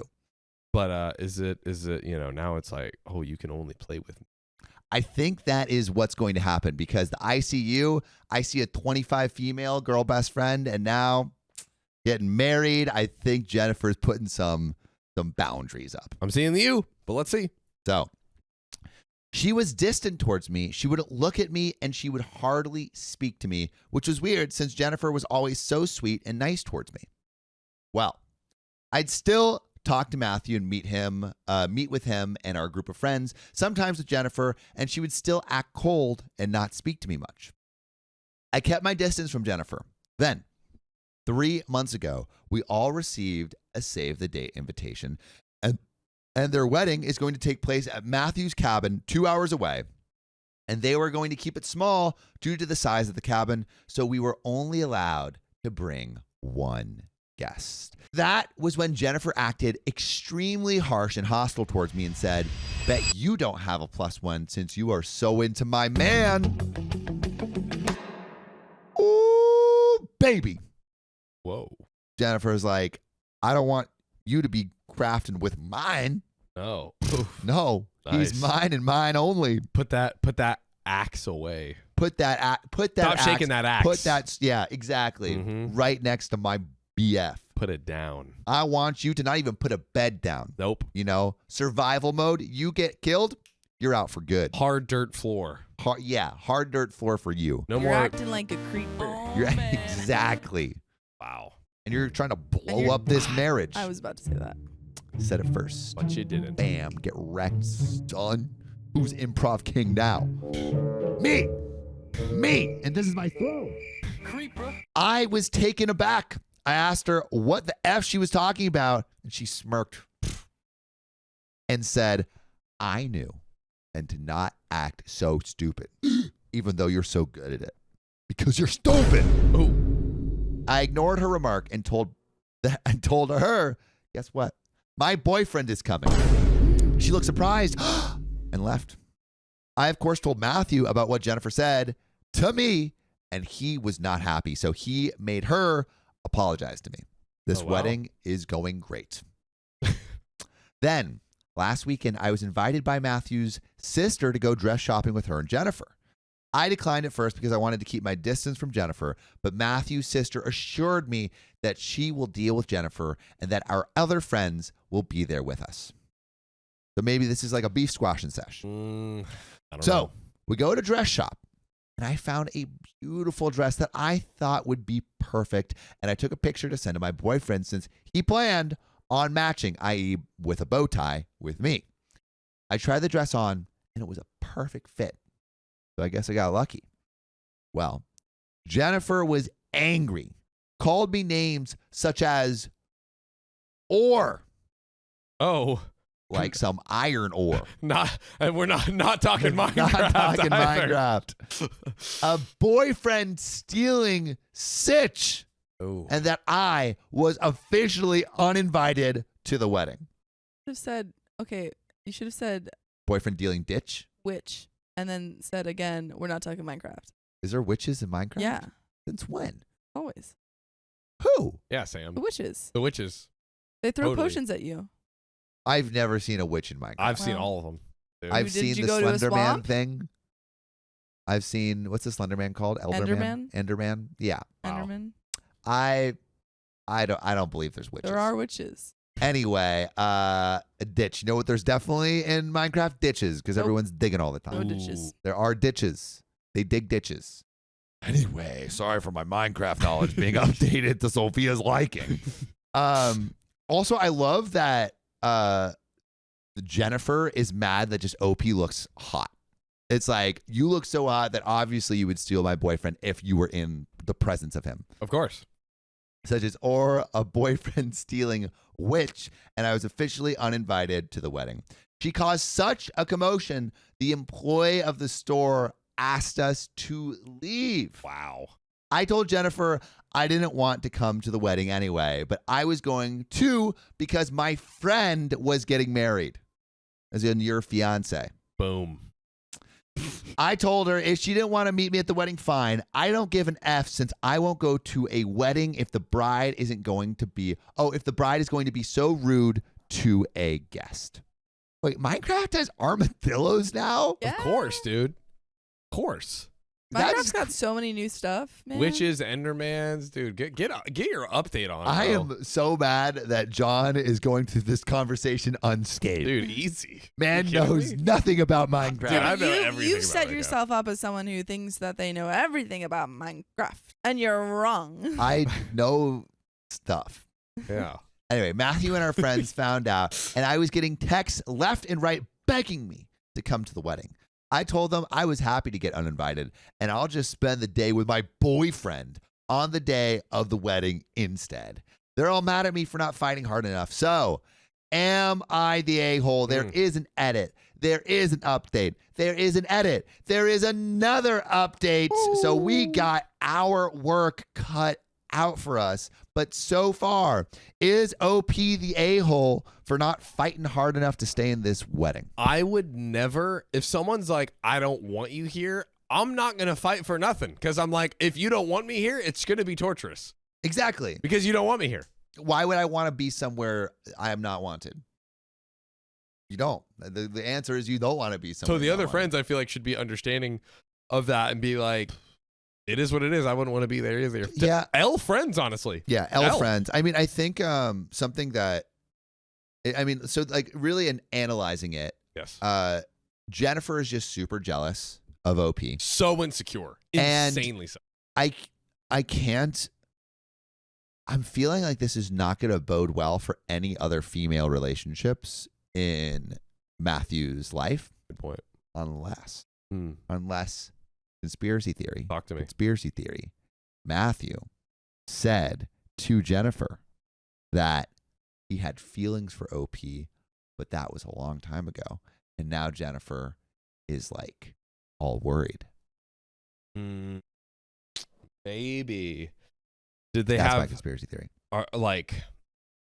Do you think they had some sort of like, premarital, like when you're like, okay, like we're getting everything out in the open, getting the skeletons. Yeah, it's like, hey, I want to be married to you, but before we do, I have to know this. You need to know this. Yeah. You're saying, did they actually say that, or that's your They conspiracy? didn't say that, but that's my conspiracy theory that, like, because why would this suddenly change? I mean, like, maybe it's just the fact that, yes, now we're going to be there for life, so we want to make sure there are no people that could potentially ruin our marriage. But I feel there must be some kind of like confessional that happened. I feel like we have seen some crazy people before where it was literally just something in their brain just snaps, or like the classic case of narcissists that like wait a few years so that way they kind of build the trust and then they like turn on their craziness. Yeah. Maybe it's kind of it's like, oh, he's already popped the question. I'm locked in for sure, so now I can be a little bit crazier. Burn and go scorched earth on all the stuff I've been waiting to do. She always felt this way, but she wanted to be the cool girlfriend so she could be the crazy wife. I think your theory, though, is probably true of like, maybe he did confess to her that he had feelings.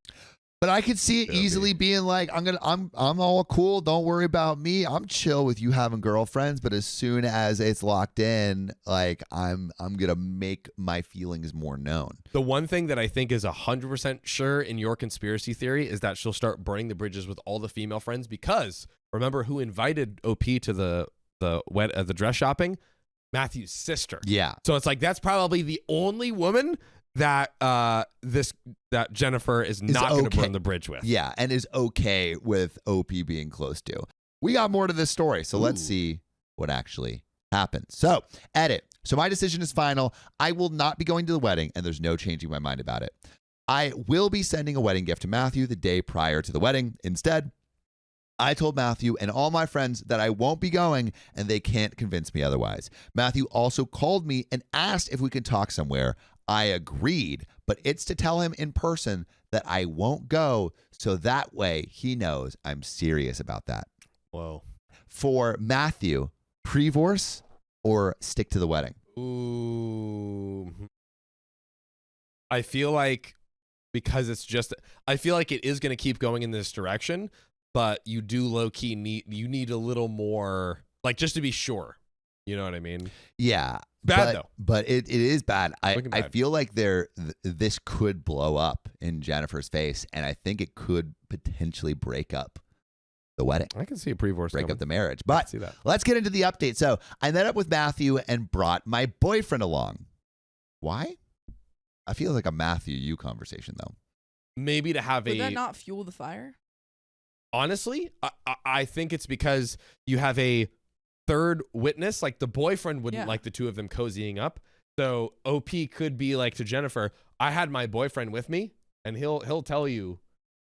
Yeah. Like he wouldn't want to see them cozying up. No, I feel like if it was just the two of them, Jennifer could like, Yeah, right? maybe, but I feel like this, like Matthew wants to talk to her probably alone to talk about some of the really difficult emotions that are coming around about this. It feels like a weird move to bring your boyfriend. He should, but that is more fuel to Jennifer's massive TNT freaking stash that she's got going on, her castle.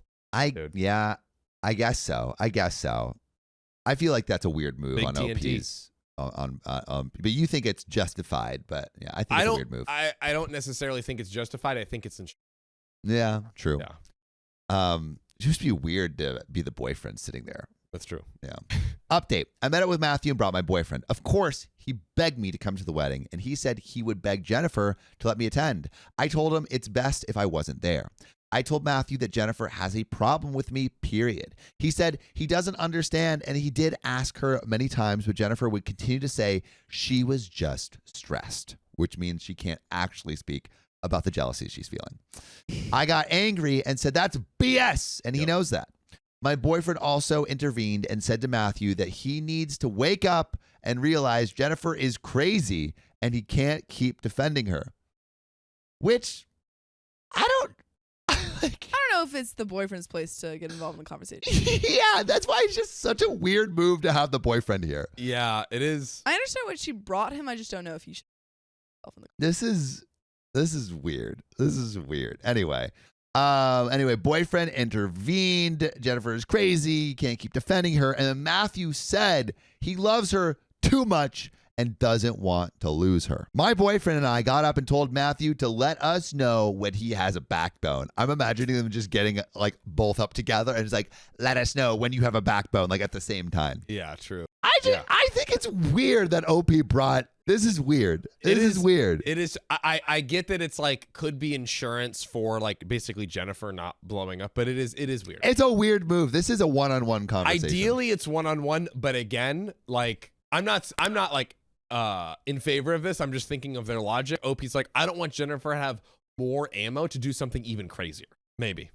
Yeah, I get that, but I just think it's too. I don't know. I don't even think it's worth. Like, I don't even know if it's worth it to meet with the guy at this point. To be honest, because he's like, oh, I don't want to leave her because I love her so much. And it's like, look, she's great. Like, at what point do you stop getting involved in other people's business when it's just like a mess and you're just dragging yourself into? Well, I think this is what this conversation was supposed to be. Yeah, and I think maybe Jennifer or maybe OP isn't getting the full scoop from Matthew because it's in front of her boyfriend. Why drag yourself to a swamp that's full of witches when you could just go to a beautiful green field and build your own castle? I don't understand. Exactly. I don't understand. And ride a few horses through the grass.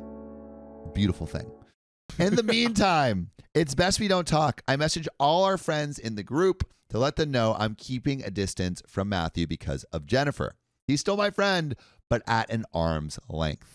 I will still be sending him a gift regardless, but I'm keeping my distance from Matthew. It seems like he is in denial and can't comprehend what's going on at all. He usually is in denial. Ever since high school, he would have a sense of denial. What does that mean? What is he in denial about all this time? What is this, friend? I don't know, but denial is a They're river in in denial Egypt. about something. Another thing to mention is that Jennifer is nice to all of Matthew's female friends. just not with me. Oh, That is incredible context, suspicious. which leads me to believe more confession, right? Yeah. Right? Yes. Yeah, I agree.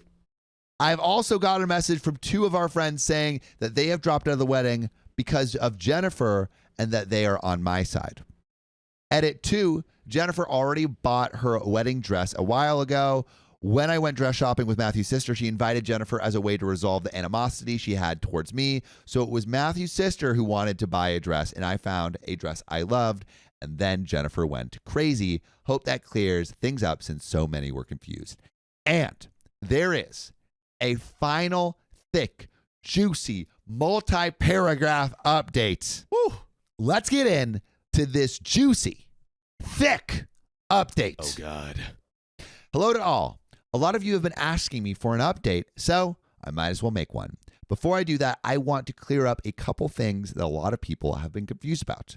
1, when I went dress shopping with Matthew's sister, she brought up Jennifer because she wanted us to put our differences aside for Matthew's sake. This shopping trip was not for Jennifer to buy a wedding dress, as she had already purchased things a long time ago. I hope that clears things up. I would never try on a dress or purchase one if the bride is the one who is shopping for a dress. That's an obvious rule. 2, Matthew and I never had romantic feelings for each other. We never hooked up or anything of that nature. Our relationship has always been and always will be platonic. Both ways, though. Yeah. Is it both ways? So I'm going to go straight to the point with this update. This is going to come out as a shock to a lot of you, but Jennifer called off the wedding. Whoa. That's big. Why do we think that would be? My guess is she was always jealous, hid the narcissism, jealousy, craziness this whole time, finally let it come out now that she had him quote unquote locked down. And now that he is not doing exactly her bidding, and like, think about it, he went behind her back kind of to talk to OP to beg OP to come back. She probably hated that. Yeah. And now that she's like, I don't have you under my thumb anymore. Oh, I don't want, maybe it's even a bluff. Maybe it's like, I'm going to call it off until you come crawling back, and then you listen to mama.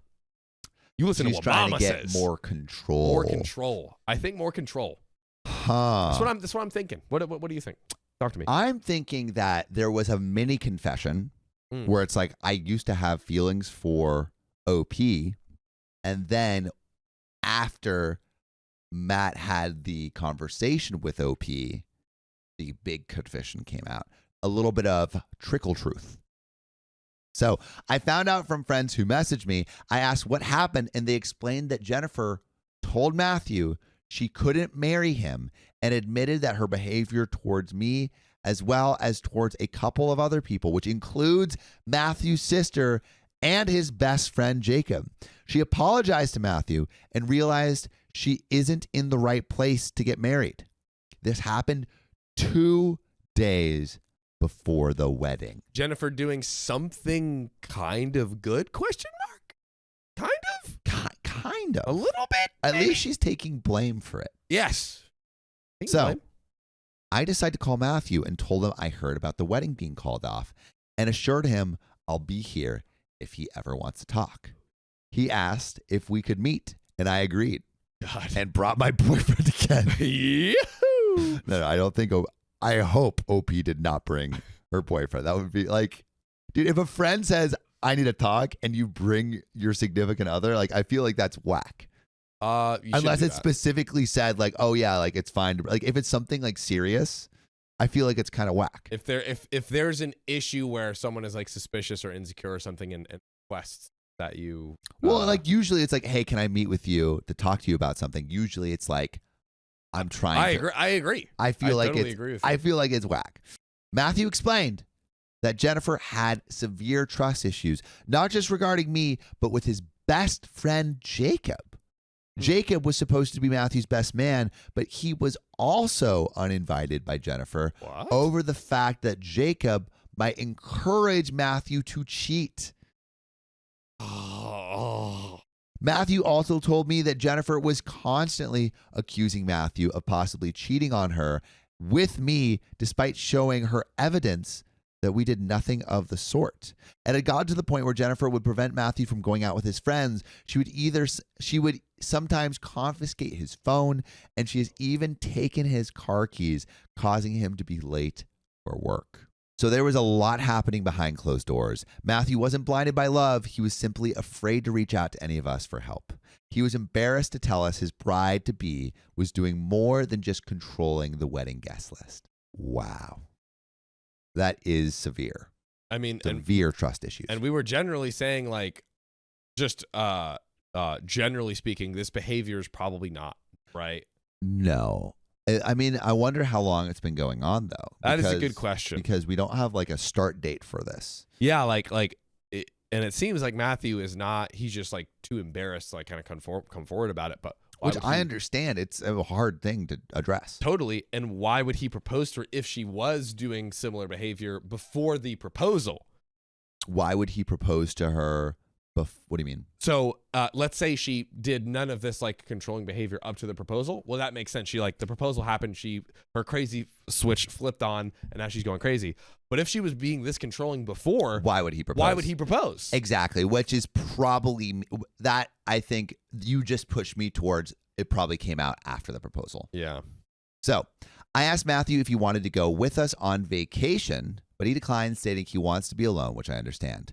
I went on vacation. I had a fun time. By the way, I did wear the dress that I bought and wore that to dinner with my boyfriend. Boom. He loved the dress and had constantly complimented me the entire time. Well, when we returned, Jennifer messaged me, which I was surprised by, as she never once did such a thing. She asked me if we could meet. Bring the boyfriend. Come on, do not bring your boyfriend. Bring him on. All right, what's your guess? Does she bring the boyfriend Yes. or does she not bring the boyfriend? I'm saying bring the boyfriend. At first, I wasn't sure, but I agreed. I brought my boyfriend along for safety reasons, as I wasn't sure what Jennifer's intentions were with me. Bring him everywhere. Quality time. I don't know, man. Quality time. Dude, this boyfriend is like, damn, I have to go to this other thing. Let me ask you something. Do you leave your castle without your axe? It's true. Always have your axe by your side. I guess so, but I feel like this boyfriend will become an axe if boyfriend if this behavior continues. Do you see this, Sophia? Sophia intentionally gives me nothing. And then she'll just be like, well, Sam, it wasn't funny. She does do that. She does that to me Such a all the gaslighter. time. She is a great yes ander until she is with me. That's true. We yes and all the time. Yeah, just not on the pod. Sophia will make me just live in silence and misery. She is equally no and as she is yes and. Yeah. She has both. She will feel yes and me both. all the way outside of this podcast, but inside the podcast, she will just be like, "You don't know about witches." Anyway, going back to this story. So, Jennifer told me that she wants to apologize for lashing out at me at the store, for calling me names, and for uninviting me to the wedding over something so small. She explained that she allowed her jealousy to get the better of her, and she was so scared of losing Matthew that she ended up doing things that she deeply regrets. Jennifer is going to therapy and said that she has some trauma in her childhood that lingered into her relationships in ways she didn't expect. She also admitted that she was insecure and found me to be a very beautiful woman. We called it. And she was a bit jealous when Matthew and I talk about our hobbies, and that made her feel left out because she isn't into Minecraft or gaming. Maybe get into it. Ugly and lame. Sucks to suck. I told her none of those things matter to me now since she has apologized and admitted what she did wasn't right, and that I forgive her. And my boyfriend says, I forgive you too. Yeah, don't worry, I forgive you too.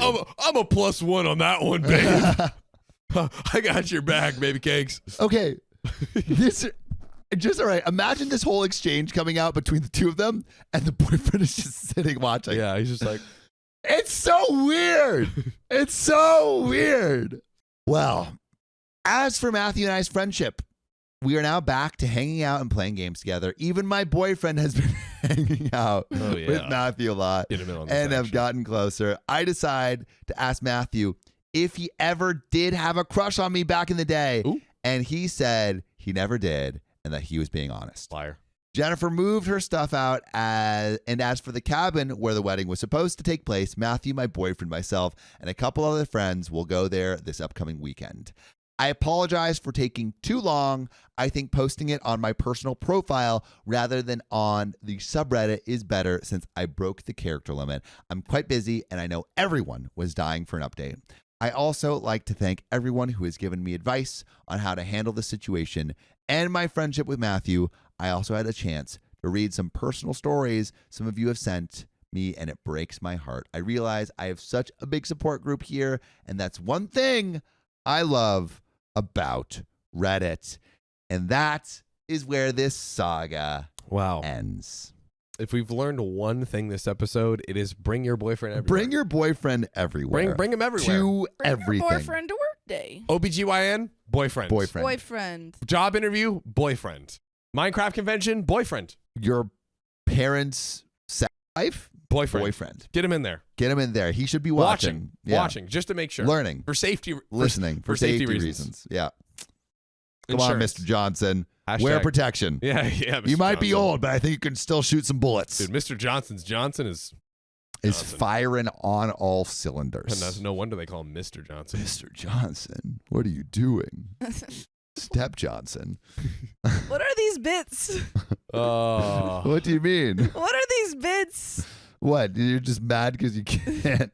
Are you handle mad? them. Are you mad because you don't know as much about Minecraft as I do? You're right. I am. Yeah. I'm upset. I'm a fraud. You are. I have somehow managed to evade. I don't know if I've ever played Minecraft once in my life. I can tell. No, you can't, dude. I was crushing it. You didn't call me out, bro. Mm-hmm. Yeah, because it was so escaped obvious. unscathed. But that's where that story ends. Are we ready for this next story? Yes, I am. My uncle didn't invite me to his wedding. I think it's time to crash it. Hey, it's wedding crashes over here. I agree. Would I be the a-hole if I crashed my uncle's wedding? We don't know who's invited. For names, I'll just use middle names. I, Marie, 21 female, don't have the best relationship with my mom, Lynn, brother, Joseph III. That's the middle name? Interesting. How do you have the third in your middle name? Don't question, OP. It was Mike Joseph III Smith.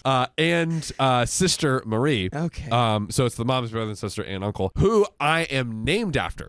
To start, I was always attached to both my aunts, Marie and Joseph's ex, as a kid. So is my brother, Joseph, 23 male. We might need to get the whiteboard in a minute. Yeah, honestly, that's a lot of. We've already got didn't we have a Joseph the Third already? That's a lot of names. Now we had Joseph the Third, and now we have two more Josephs. We have Joseph the Third, Marie and Marie, I think. It's Mariah. No. This one's actually this Marie. one's Marie. This one's I know. I see it. I don't care. Making sure I'm gonna get through your thick skull, John. He's named after our great grandpa. Everyone's just named after each other. My brother and I are both on the spectrum, so we sometimes have trouble with social cues. I also suffer from Lyme disease, anxiety, depression, PTSD, and pediatric autoimmune neuropsychiatric disorders associated with streptococcal infections. And the acronym for that is PANDAS. And the which acronym is PANDAS. Way too friendly of an too acronym for cute. something that sounds so bad. It's kind of crazy that John can read that okay, but can't say Mariah, right? You're never gonna live that one down. I deserve it. You're I gonna live that one deserve. forever. I deserve all. I'm of just like, okay, one time it's okay, 2 times okay. It was like 5 times, John. It's a little hard to explain sometimes. I get it. But on my end, it was like I was a puppet controlled by someone else. 2020 did a special on it, or just YouTube what happens. By the way, this comes from OK Florida Girl 13 on the r/OK Storytime subreddit. Wow. The irony there. Florida girl. My uncle's the type of person who can't understand a disability without that disability showing. Think being deaf, blind, paraplegic, or someone with cerebral Right, palsy. right. He does not, respect disabilities that aren't The kind of guy right who's in your like, face. oh, what? You got anxiety? What? Why don't you just relax? Rub some dirt on it. You got pandas? Those are cute. Yeah. Wrong, uncle. Yeah. Freaking wrong. You got pandas? Wrong. I don't see them.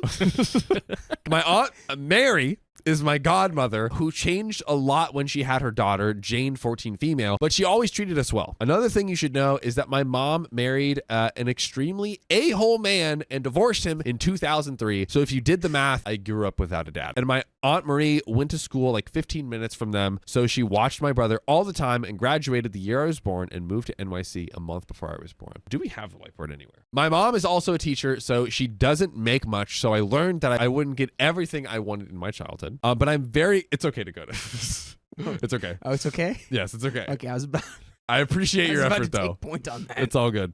All right. But I'm very grateful that the thing she could give me, not that I really tell her much, which I am the a-hole for, but she doesn't understand me. My grandparents helped a lot with my mom as she had to move in with them after the divorce, but they didn't do anything that a grandparent wouldn't do if they didn't take the role of another parent, but did what they would have if everyone lived close. Meaning, I think, they took, I think basically it would be saying, yeah, they took us in, but it wasn't that big of a deal. I feel like we're being set up to where the grandparents are not the greatest Yeah. people, even though they did take OP in. Yeah, I think that's what OP's saying. I'm gonna trust your translation on that. Here we go. So my aunt moved to France about 2 years ago just because she married rich, but she also makes probably double, if not triple, what my mom makes. And my uncle makes more than my mom, but not as much as my aunt. So my uncle lives in North Carolina, so my grandparents would travel for what they could at the time. My cousins and I are extremely close in age, and my older cousin, Joseph the Fourth. Is that four? Yeah, that is Yeah. 4. Golly. Too many Josephs. Too many Josephs is 21 God, male. this Like is- Joseph, Joey, Joe. For all the Honestly, people. I appreciate the numbers. The for- numbers is easier. And younger cousin Rose is 20 female. More characters as if we needed more. So, sorry, I know this is going to be super long, but there's a lot to explain. So, my aunt, this is the uncle's ex, wish we had the whiteboard, is an amazing mom and aunt to all my childhood memories from trips that we had her in. And my Aunt Marie feels the same as me, that she's always going to be family, and we are heartbroken about their divorce. This is, by the way, I think the uncle that's about to be married, Yeah. I believe. They're siding with his, ex, it seems. It does seem like the uncle is on the outs. Yes. A little bit. So my cousin Rose had almost stopped talking to / seeing him, the uncle, but didn't. It's safe to say that her mom is her best friend and really gets her. Uncle Joseph has never really cared for having me around as a kid, and even more so now, probably because I call him out on things like when he's being an a-hole to my brother or me or my mom. He's even said that it is word for word told my grandma that I'm crazy and that I'll wind up in trouble. What a cool thing to say about somebody. I think you'll wind up in the Oort cloud. That's where I think you're headed. We're not there yet, but it's you're building your bridge, my friend. You're in Oort cloud territory. I met his fiance, who has been very nice to me after he told her God knows what. And I do like her, but our family thinks that she's controlling. I have no problem with them getting married, but my brother and I asked the same thing when we talked to our mom. Am I, Marie, invited to the wedding? And I want to be there considering that I do like her, the fiance that he's marrying, and I'm his sister's daughter, and my younger cousin Jane is going. Something you should know is that Jane has gotten everything she wanted and she copies me a lot. For example, when I started riding horses when I was 7 years old, when she found out I started riding again, 2 months later, she started riding at the fanciest place you could find and leased a horse. Because remember, they grew up rich. But Yeah. Opie's got a single mom who's a teacher. We lease our horses here. That's our Yeah, tax bracket. I didn't even know that was possible. I designed and make clothes for fun, as well as other things that I do with my art. And when I showed her mom my sketchbook, almost a month later, she started designing almost identically to mine. They copied my whole flow. Dude. Word for word. Bit the flow. Bar for bar. I'm also very into theater, and I'm actually auditioning for AMDA this winter. She starts singing Broadway songs and going to shows. My dream is to rescue animals and have a ranch for that. If you've guessed, that's what she said just a week later. You're right. And on, et cetera, et cetera. So the point is, she copies. She got a copies. copycat. Yes. It's called inspiration, True. and I'm doing it better than you. Ooh, them's his fighting words. I just got inspired. Jane also thinks that she's the best thing to happen to this family. At least that's the vibe she gives. When we went to Europe last summer to visit them and see different places, but when she was still in New York, she lived in East Hampton and went to Ross School, where Hugh Jackman's son went there. Now Hugh Jackman's son is in the mix. Hugh jacked, man. He is. Hugh's jacked, man. Huge Ackman. Oh man. Yeah, I mean, there's schools like that out here too, where it's like people just want to send their kids there because it's like, oh, so and so goes there. That's They true. went there. That's true. My grandparents, mom, Aunt Marie, Uncle Edward, Jane, and baby Edward, 3 male. Another person sharing a name. Uncle Edward and baby Edward. Baby Edward. So we've got 2 Edwards and 5 Josephs. And Uncle Joseph, he's the prime villain here. He is like arch nemesis number 1 one. or 2 or 3. At this point, I we think could the third. probably figure out who these people are because she just said these are all middle names. Yes. You should define Joseph the Third, Joseph the Fourth, baby Edward. Oh God. So, baby Edward was 2 at the time. I think everyone in this family is copying everyone here. Yeah. They're copying each other's names. The whole They're copying family. each other's clothes. Dude. Oh, man. Unoriginal. Even baby Edward can't escape the gravity sucking his family into drama. Oh my God, yo. Oh God. Dude, I'm literally crying. Baby Edward. Okay. We're serious. We're for reals. So he was 2 at the time, and they rented a 4-bed, 1.5 bath house like 2 hours away from Paris. With them, they had 1 bedroom that had a king size bed, 2 that had queen beds, and the other 2 had twin size beds. Basically, a freaking palace in Paris. We, grandparents, mom, and me, were doing a trip, 5 countries, 14 days. So they got there first. So what bedrooms did they take? The king and the twins. To be fair, the place gave us a porta-crib for the baby. Yes. Of course, baby Edward. For baby Edward. How could we forget him? And Europeans' cars are so small, so it was nice of them to do. And they did put it in the twin room, the baby crib. But we thought the grandparents would take the king bed unless they didn't want to. It's upstairs. My mom and I would take the twins with the baby, and they would get the queen. But what really happened? Yeah, what really happened? Well, Dakota. Let's figure it out. They gave us the musty, dusty, crusty, disgusting queen bed up a very steep stairs, which my mom, she has really bad allergies and a bad bag and legs from I sports. think you don't need to put the allergies in there. Just put the bad back for It's the musty. stairs. Oh, okay. Never musty. mind. Musty. I'm sorry. Disgusting. I'm sorry. Fell down trying to carry the laundry. They expected my mom and I to share a bed and just have an empty twin bed. One of them could have there was an empty twin bed, but they didn't want them to take the empty twin bed, I guess. They wanted to use that one for laundry. Or Is that what they just have said? them not use it. Who are these people? So- This story is hurting my brain. Yeah, dude, there's so too many far. names here where I can't What even. does any of this have to do with crashing your uncle's wedding? There's too much context that I don't need this context. Like, come on. We're getting there. Get to the I juice. promise you, baby Edward's story on your face. Baby Edward's very detrimental to this story. Dude, he is the card that tumbles out of the cards. Okay. So Baby Edward is the Vince Vaughn to Owen Wilson in the Wedding Crashers movie.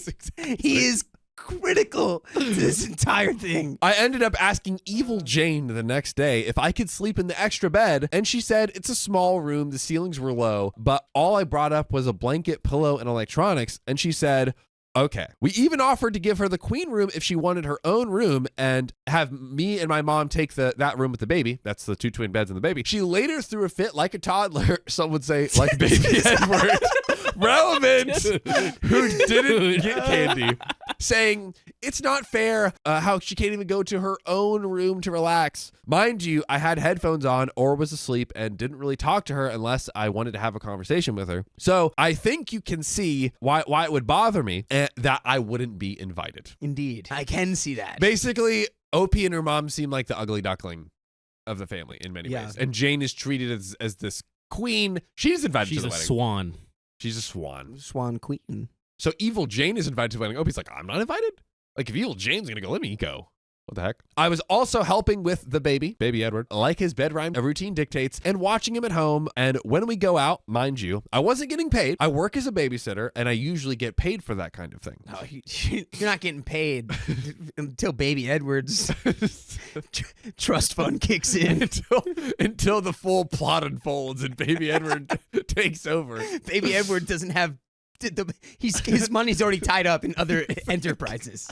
You think evil uncle and evil Jane are the ones to worry about? Dude. Oh no. The ringleader is evil baby Edward. You are currently raising and nurturing a villain of epic proportions. Yeah, Stewie Griffin. Eventually I could tell that I wasn't wanted, which I have now learned to pick up on after years of being bullied and excluded. They always make comments about my body, which I'm always self-conscious of, about usually how I have curves, cellulite, and a bit of flab on my stomach. Mind you, Jane is my size, if not bigger. I'm proud to say I fit into some of my clothes from middle school. I was put on a medication around 5th grade, and it caused me to gain a lot of weight, which is hard to lose. So when people, especially family, make comments on my diet or how I look, I really take it to heart. I'm trying to not let it bother me because I compliment almost everyone to build them up. And I say everyone's beautiful in their own way, which I truly believe. Well, that's beautiful. The comments got so bad that I was considering things, but the guy I loved saved me for the second time by saying things I needed to hear, telling me that I could be bigger and he'd still find me pretty. He knows my history, that I have PTSD when I was 16, and that was the first time that he saved me. That bit is related because everyone judges me for my relationship with him, especially my aunt and my uncle Joseph, but he is my rock, the shoulder I cry on, the person I ran to, and the man I want to be with forever. I sense wedding bells in OP's future. Yeah, hey, when you know, sometimes you know. But will baby Edward... No more baby Edward. We don't know yet. Bring in Joe. Bring in Uncle Joe. Okay. Baby Edward's plotting in that porta crib. Evil Uncle Joseph is our main concern right now. So he's agreed to go with me so I don't get mad and can get me out of there when they start commenting on me. By the way, you can always comment on our live streams. Every weekday at 3 p.m. PST, we go live. Just have the profile. Join in. It's on YouTube. It's on Twitch. Bang. On Facebook. Just join YouTube, us. Facebook, Twitch, TikTok. We might even be live right now if you're watching this in the future.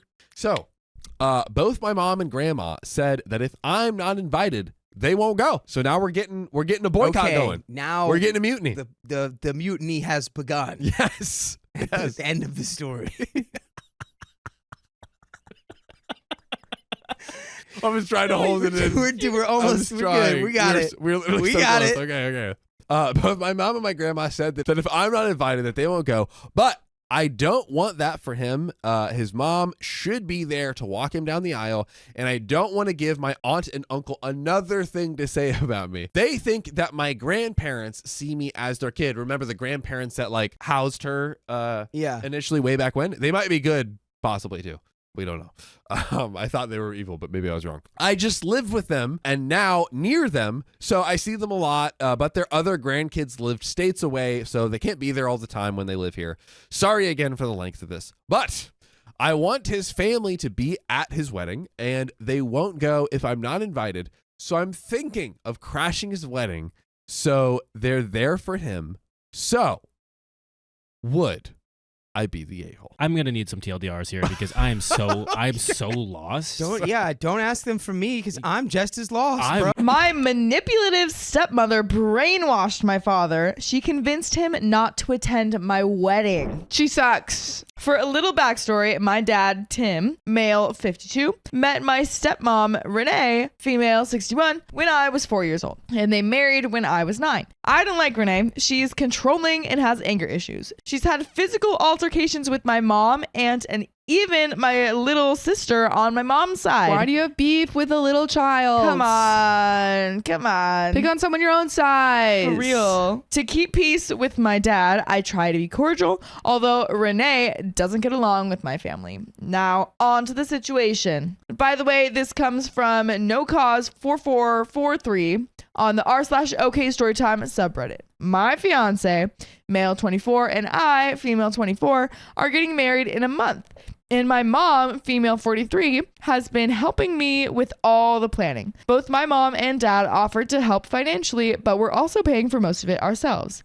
This is important for later. We set our guest list at 200, which was already over our preferred limit of 150 due to our large families. Renee sent me a list of people she insisted we invite, which would have brought the count over 250. Why does Renee have a say in this? Yeah, like, what? Who is she? Who even are you? Who are you?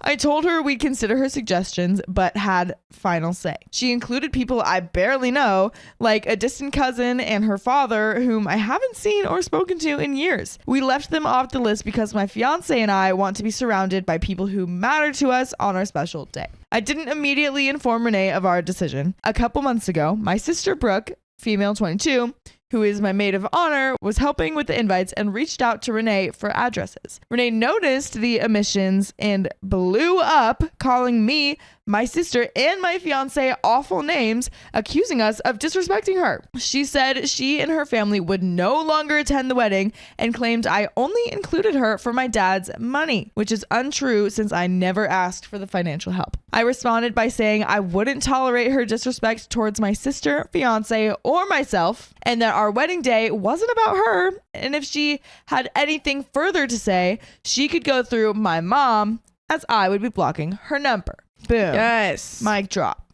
Mic drop. Renee you need to put Renee in her place. Absolutely. Because she's getting a little too cocky. A little too comfortable in this new family. And you don't have a say, Renee. I then removed her entire list from the guest list, bringing us back under to 150 guests as we originally wanted. My dad called my mom saying he agreed with Renee and that I owed her an apology. Of course he would. He's like in love with her or something. He likes her. Yeah, he He's just got biased. a little crush. So got a little crush on Renee.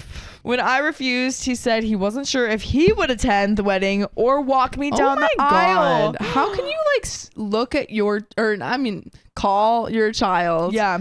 And say that. Yeah. How can you think that you're in the right Right. saying that? Like, it was Renee that was saying the awful names. She's just defending herself. Yeah. Like, calm down. This hurt me deeply, especially as I'm his youngest and the only one of his children who invited him to their wedding. Okay, so there's other issues with the dad. It makes sense why no one else has invited him to the wedding. I see. For the past 2 months, my dad has been radio silent, even though we've seen each other at church and family gatherings. This past Sunday, he called asking if we could talk alone. I told him I'd think about it and later sent a text saying I didn't feel comfortable meeting one-on-one and that I'd prefer to have my mom present as a mediator. He hasn't responded, though I know he saw the message. By the way, you can always feel comfortable meeting us live every weekday at 3 p.m. PST. Just tap our profile. Tap it. And there is another relevant update, but what do we think so far? Sucks that Renee and your dad don't want to come. Yeah. But if this is his sticking point, then it doesn't seem like he's a good person, and that's not your fault. Yeah, I feel like we're missing context on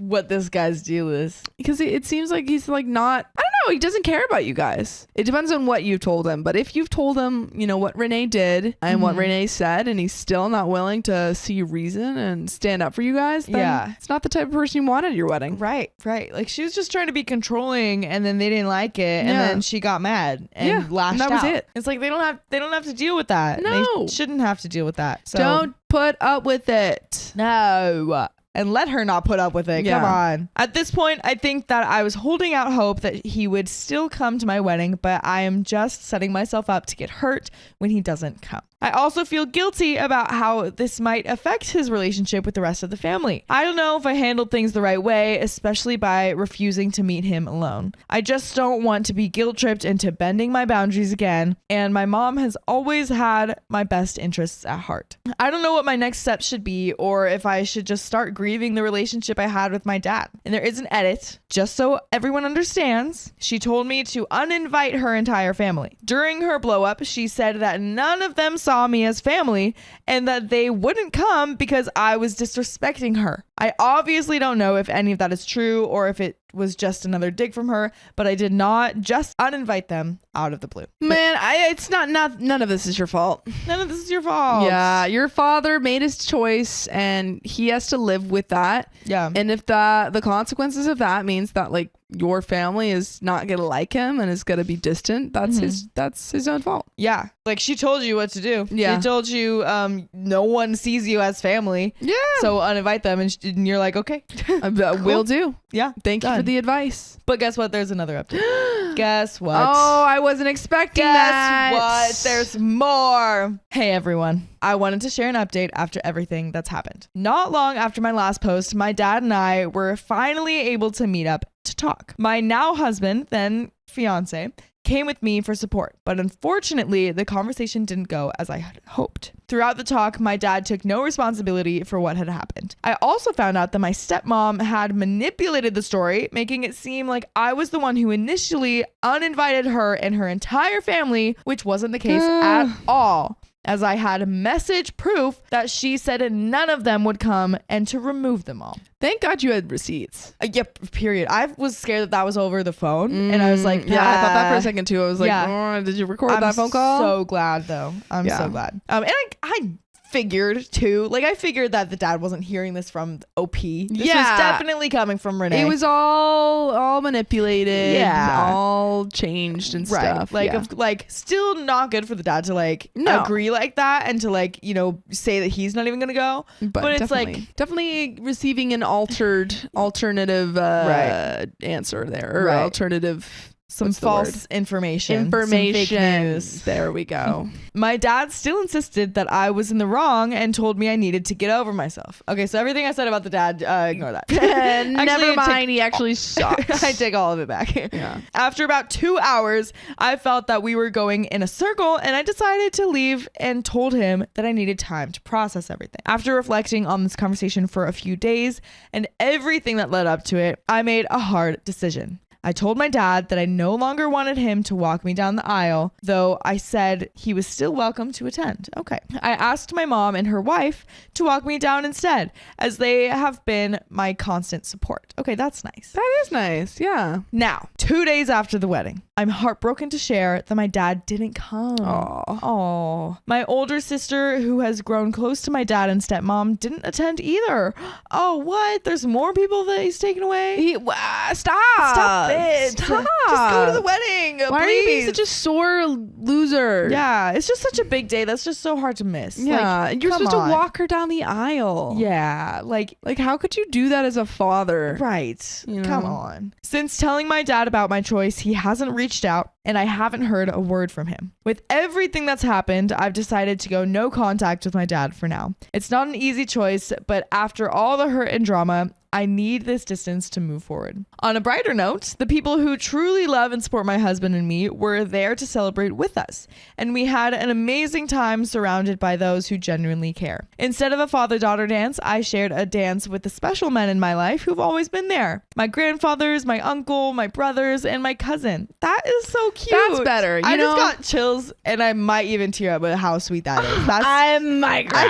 I just might. That's just really cute. That's really great. That's I love really that, cute. you know, after all of that drama with the father, they got something else out of it. Putting a spin on it. Yeah. Really sweet. So my stepmom, my mom's wife, joined in too, even though she's not a man. Yeah. So we have the evil straight couple with the stepmom and the cool gay stepmom. Yeah, exactly. As she's been such an important part in my life. Their support and love made our day incredibly special, and I'm so grateful for them. Thank you to everyone who offered advice and support on my original post. It's been a tough journey, but I'm finding peace in those who showed up for us, and I'm so excited to start this next chapter with my husband. I love that. How sweet. That's the end of the story.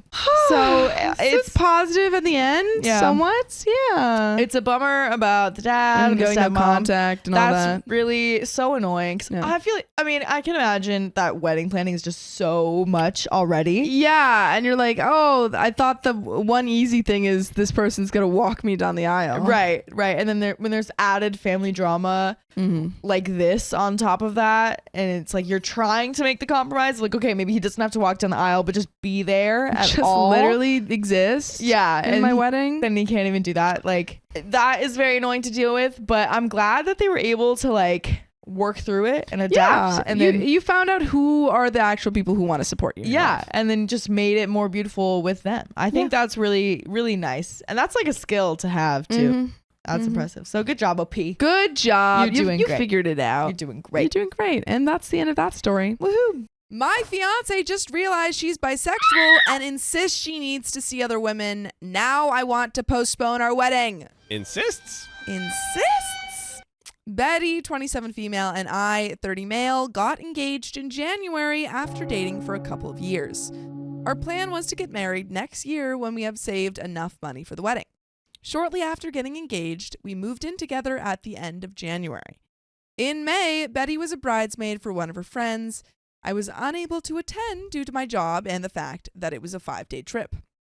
Betty had a great time reconnecting with some of her old friends, but a couple of weeks after she got back, she became moody and withdrawn. I was relieved when she made an appointment with a therapist since she hadn't opened up to me about what was troubling her. By the way, this comes from I Can Touch the Ground on the Best of Editor Update subreddit. So, after about 5 or 6 sessions, she sat me down one Saturday morning so we could talk. Betty had been raised in a very conservative household and had to suppress her desires until she moved out to go to college. Even then, certain ideas she denied and refused to embrace. At the wedding, she was introduced to the wife of one of her girlfriends from college, and it triggered a lot of repressed desires over the days they all hung out before the wedding. She told me she felt romantic and sexual attraction to women as well as men, and realized she was bisexual. Found it. There it is. There it is. I told her I was happy she finally felt safe in sharing this with me, and it didn't change how I felt about her. It was a very emotional moment. She asked me how I felt about her exploring her sexuality now that it was out in the open. I said I was open to exploring it with her and possibly having a threesome with another woman to let her have that experience. That's very open of OP. There you go. Yeah. You know, it could work out. Could work out. Possible. Could be totally fine. She wanted a one-on-one experience with another woman and felt she couldn't do that with me present. Okay? We literally, guys, we had a way. I told her that sounded more like an affair and something I wasn't comfortable with. I asked her if she wanted to cancel the wedding and maybe separate while she figured out what she wanted to do. Okay. She was adamant that was not what she wanted, and she was still very much in love with me and still wanted to get married, but she felt like she had to explore these feelings she was embracing before we settled down together. I just want to cheat on you. She's Is like- that so bad? She's like, I'm just asking for your permission for me to cheat on you. Let me just let me do it. That's what I want. Thank you. I asked her if she had done anything inappropriate at the wedding and cheated on me, because she did come back pretty changed. Right. You don't just go to I don't know. I you feel don't just like you sit down and have a good old talk. a good old talk with a lesbian couple and you're like, wow, that's me. Oh, bye. I asked if she had someone in mind or had been talking to someone since she came back. She admitted to dancing with a girl at the reception, and they kissed at the end of the night, but nothing else happened. So that is cheating. Was there You tongue have cheated. involved? Because if there were tongue involved, that's definitely way more than just kissing. Second degree. But she denied talking to anyone or pre-planning anything. She knows this was a lot to throw on my plate all at once, and she didn't expect an answer right away.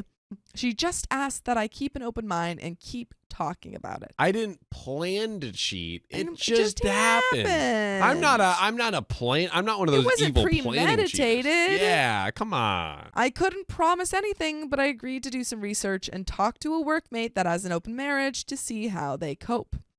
I did warn her if I found out she lied or was doing anything behind my back, there would be no second chances and I would leave. My workmate has been super helpful and open about their relationship. My brother got me into a support group that has helped me come to terms with our relationship changes. I'm burning my way through my second book and sat Betty down Thursday night to check in and talk about moving forward. I found us a couples therapist. I gave her the book I finished and I told her we should postpone the wedding for 6 months and then decide if that's the path we're still on. I was on a roll when she stopped me and asked me if I was planning on dating other people, like that never occurred to her that I would be dating as well. She kind of shut down after that, barely giving one-word answers when I would ask her something. I think the longest sentence I got was, I just don't know. She's been like that for 24 hours now, like she's lost in a fog. I'm just bracing myself for the inevitable flood of emotions. I would have thought she would be happy that I was considering opening our relationship. She just wants a one-sided open relationship. Yeah. She's like, wait a minute, opening a relationship means that you would be dating people too? I want to just like be able to like do whatever I want and then like not like tell you about it and just kind of like do whatever and then have you like be there so that way I can have you and have all the support of a relationship, but then I can go and like sleep with anyone I want. Yeah, and you can't do any of that. Let's just do that. It's an open relationship. Yeah, it's open for me. It's like one of those doors that's locked on one side. Every lock has a key. What do the alpha podcasters say or whatever? Oh, yeah. That stupid analogy. Yeah. I would have thought she would be happy that I was considering opening our relationship. Add on, my brother came out as gay when I was 16, and my parents were very supportive. So I grew up in a very different household than my girlfriend. Apology, the second half of my post was written much later than the first half and after a few drinks. Rereading it made it clear I should have waited till the morning before posting it. Sorry. Update. Saturday night, her fog lifted and things got pretty heated. Oh. She said that the open relationship was my way of punishing her and being vindictive by dating other women. How?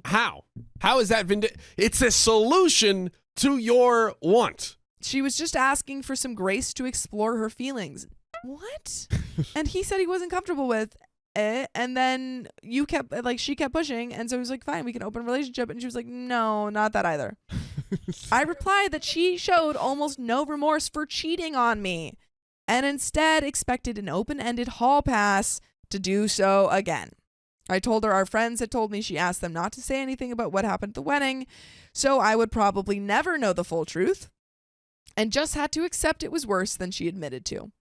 I asked if she thought it was fair to go have spicy sleep with other people while I waited by the door like some lovesick puppy who was expected just to wag his tail when she decided to come home and show me some attention.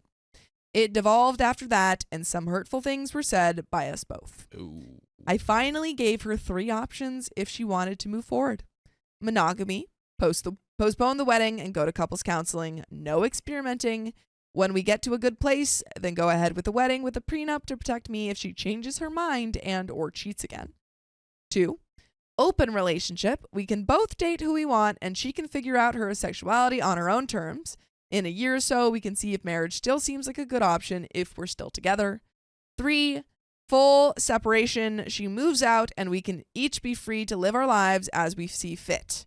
If/when she decides she wants monogamy with me, if I haven't moved on, then we can try option number 1.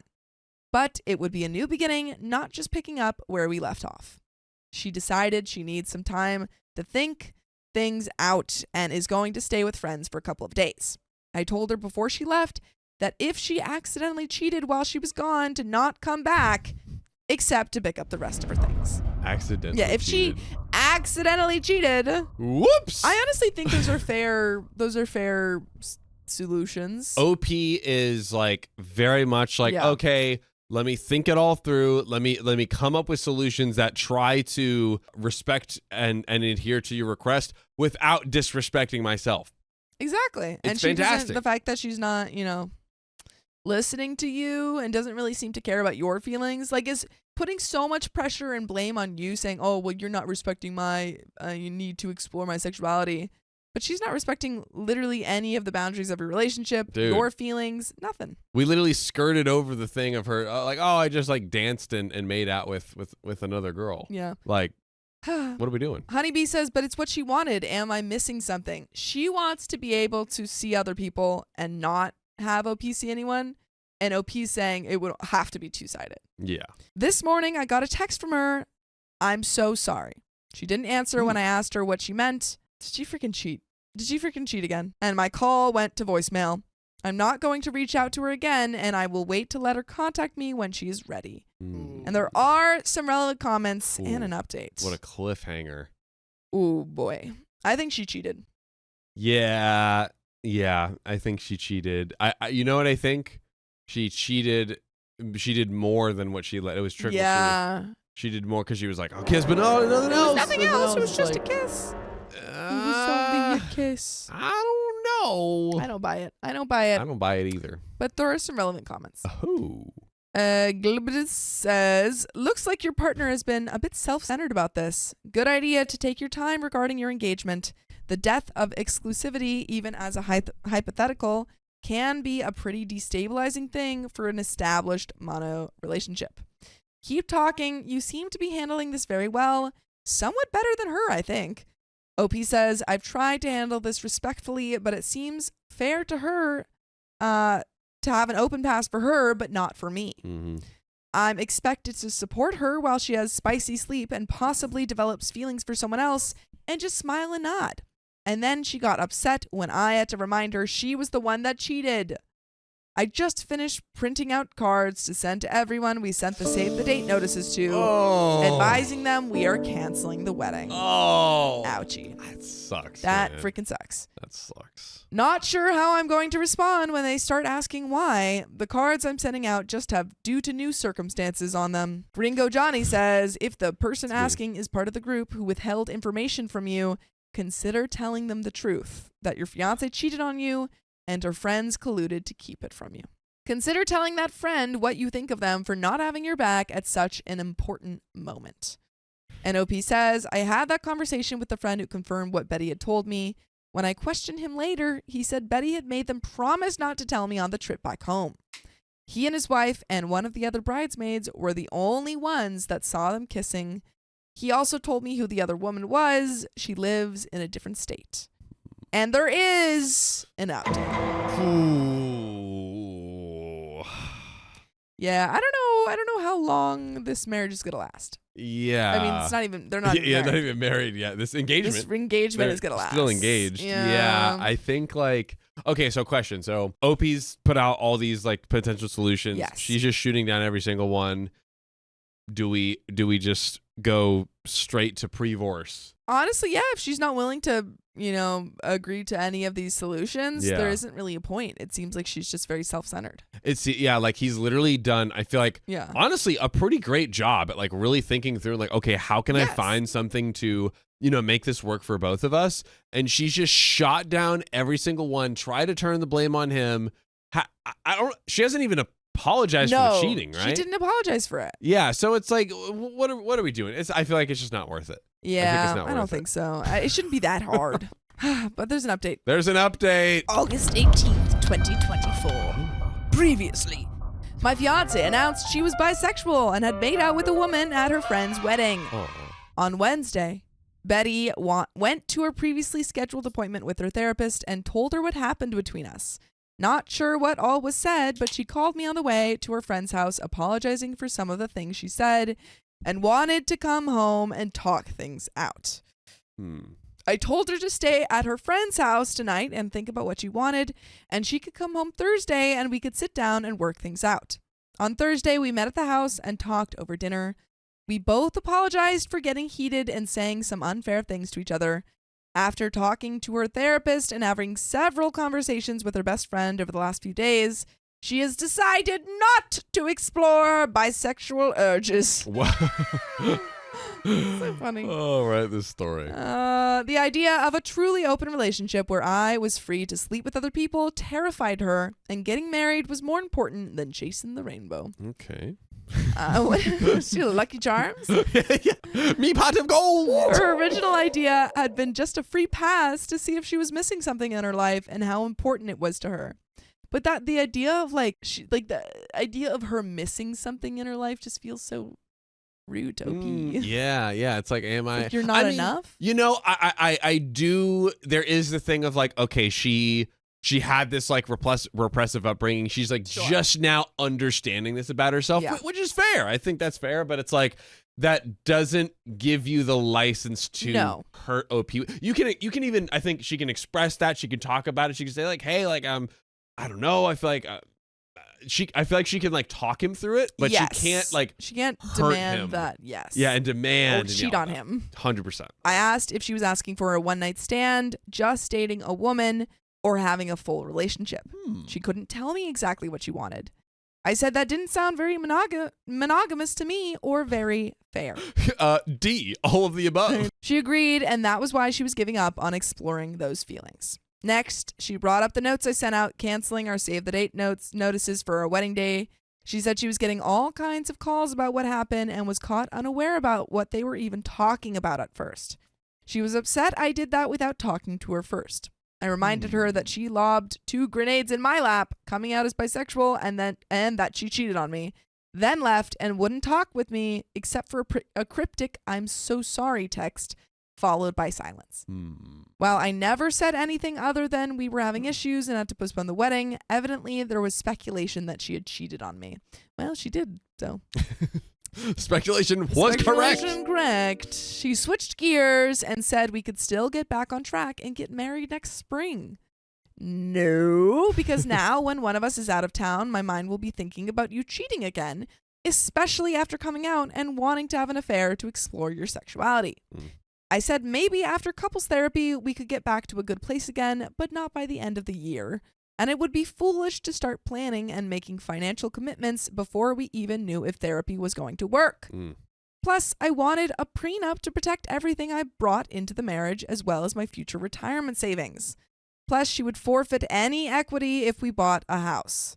When she protested, I said if you plan to be faithful and not change your mind later, then it would never be a thing. Just something to give me some peace of mind. It's been an ongoing conversation for the last few days. Betty wants to rug sweep the incident at the wedding and move forward with our wedding. Exploring her sexuality is not worth sacrificing our relationship, in her opinion. For now, we are back together and planning on counseling soon. In a post-clarity moment, I realized I rushed to embrace the idea of an open relationship to allow Betty the freedom to explore her new feelings, and I'm not as willing now to consider that option. I think separation is the better option, breaking up if you will, till we both decide what direction our future lies, and if it is with each other. It's not what I want, but I also don't want to spend the next 3 to 5 years together only for her to change her mind or cheat on me one day. And there are some relevant comments. But what do you think, John? I want your relevant comments. Yeah, you know, OP, I think, was doing a excellent job at, like, again, trying to come up with solutions, bringing them to the table. One thing I actually wanted to ask you, dare I say, a real question. Yes. Is he sent out the cancellations without telling her? Yeah, I actually was thinking about that. I feel like I would have told her. Yeah. I would have said, hey, I understand that, like, his excuses, well, you weren't there. Like, I was trying to call you and you left. But I don't know if I would have done that right away. I think I would have tried to get in contact a little bit more than a day. And, like, do we know how many months out it was at that point? I'm like, I'm in my mind, I'm like, I'm gonna push it off as long as I can to wait and see if it get, and I will call if you don't pick up, voicemail, text, everything. Hey, I want to cancel. I want to cancel these. And things. It's like, if you don't get back to me, I'm just gonna do it. But I would have mentioned it. You have to at least mention it. At the barest minimum, you say, I am doing this. I agree. Even if she doesn't get back. Yeah, you're in the doghouse. You can't be silent. Yeah. You gotta bark. Gotta bark. Bark, bark. But there are some relevant comments. OP clarifies the chasing the rainbow comment and if he has a problem with her sexuality. Chasing the rainbow was her analogy, not mine. And I didn't have a problem with her sexuality. The problem I had was she cheated. Granted, she only made out with someone and wanted permission to have spicy sleep with someone else. Male or female, that is unacceptable in what I thought was our monogamous relationship. Being bisexual doesn't give you the right to have spicy sleep with someone else while you are already in an exclusive relationship. It just means you're attracted to twice as many people. And I do want to be with her and support her, but that doesn't mean I support her dating other people to explore her sexuality while in a relationship with me. Exactly. Mm-hmm. OP on the best scenario is breaking up. Most of the scenarios in my head end up in disaster. Breaking up and letting her find her center might be the best option. If in 3 to 6 months we both find we want to start over, then maybe it stands a better chance than us trying to just move forward the way we are now. But in 3 to 6 months, I think I will have moved on to something less complicated. The fact that she thought I wouldn't be enough and had to go experience something different to fulfill herself could be a deal breaker for me. And final comment from OP, we have counseling scheduled to see what is best for us. Until we firmly resolve this issue, we won't be getting married. I don't want to have to deal with cheating or her wanting to open the marriage years down the line and then possibly getting divorced.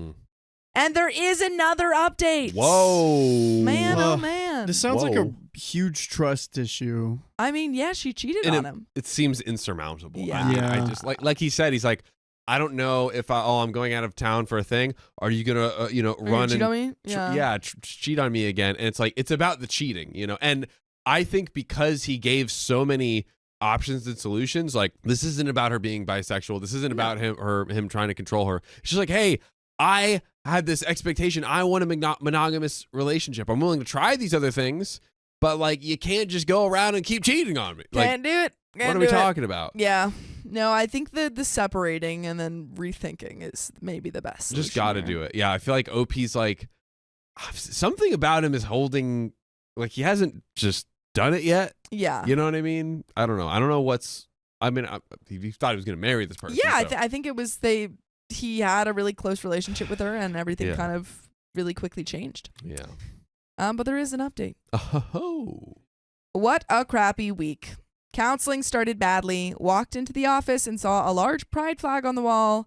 Our therapist was very biased towards my girlfriend predicament. Oh no. Glossed right over the cheating and into how I need to support Betty's awakening and support her journey to blah, blah, blah. Betty is the one who's confused and I'm not giving her a safe place to explore who she is. This therapist seems... Dude, this is a terrible therapist. Bad therapist. Bad. Nothing about my feelings or needs was addressed. To make matters worse, when the therapist was piling on me, I looked for Betty to stand up or say something positive for me, and I got nothing. That part hurt me the most, and I pretty much shut down for the remainder of the session. Toward the end, the therapist did try to engage with me because you could tell she knew she had completely lost me. But on the drive home, Betty tried to talk to me, and I gave her the 3 answers I kept repeating to the therapist. Sure, nope, and maybe. Sign of a great conversation. And you can always say sure to joining us live on YouTube every weekday at 3 p.m. PST. Just tap our profile. But you can't say nope or maybe. You can't say nope or maybe. Can't do it. Oh, and there is a little bit more. Do you have any more thoughts before we finish this story off? It's not about the sexuality. No. Like, let's stop conflating her sexual identity with the fact that she's broken the trust it doesn't in the relationship. It's not related. And you know what? She deserves a lot of space to be able to think through that and like understand. And I think there should be like an open dialogue between the two of them where she could safely express like, maybe I do feel like and maybe I am scared that I'm like missing out on this. Like maybe I want to be with a woman and I just repressed it and didn't understand till now. Something like that. That is totally something that they should talk about. Yeah. And that I think OP should be willing to sit down and just listen because she's understanding and is probably all repressed and all that stuff. But the problem is that conversation happened after she had already cheated. Exactly. You hurt first. You hurt Can't first. do that. And now you're You're done. 100%. Bro, this therapist is terrible. Terrible therapist. When you're terrible. literally looking to your part, you should be looking you're to like, the hey, therapist. is anyone for some gonna help. fight Is anyone for gonna me help here? No, we're all just gonna gang up and Pile okay. on you. Okay, Yeah. there we go. This was the therapist her individual therapist recommended us to go to. The next day, I got a call from Betty's mom at my work wanting to know why we were postponing the wedding and that her family and friends had already started making plans. Well, stop making those plans. I told her she needed to take that up with her daughter. She kept badgering me until I finally told her Betty made out with someone at her friend's wedding, and that was why things were on hold, and then I hung up on her. Which is bad because I think her like parents are maybe homophobic or something. Well, I don't think he specified that she kissed. Yeah, she kissed a girl. I think he was just like she kissed someone. She kissed someone. Got you. Which, yeah, if he had been like, oh, she kissed a girl, that would have been super a-hole move. Yeah. But yeah, less than an hour later, I got a call from Betty demanding to know what I told her mom. I said you kissed someone at a wedding and we were trying to work through it, and that I didn't mention Betty coming out to me. I told her she needed to sit her mom down and tell her the whole truth, but I'm not going to hold my breath. So I get this text from her mom telling me I need to suck it up and move past this, and that I might even be at fault for not going to the wedding with her. Crazy. Okay. Huge text giving me what for and trying to tell me what I need to do. I showed the text to Betty when she got home from work and said she needed to do something about her mom, or I would enlighten her with the full story of all our problems the next time she tried to tear me a new one. Betty said she would handle her mom and made me promise to give her some time to tell her mom everything.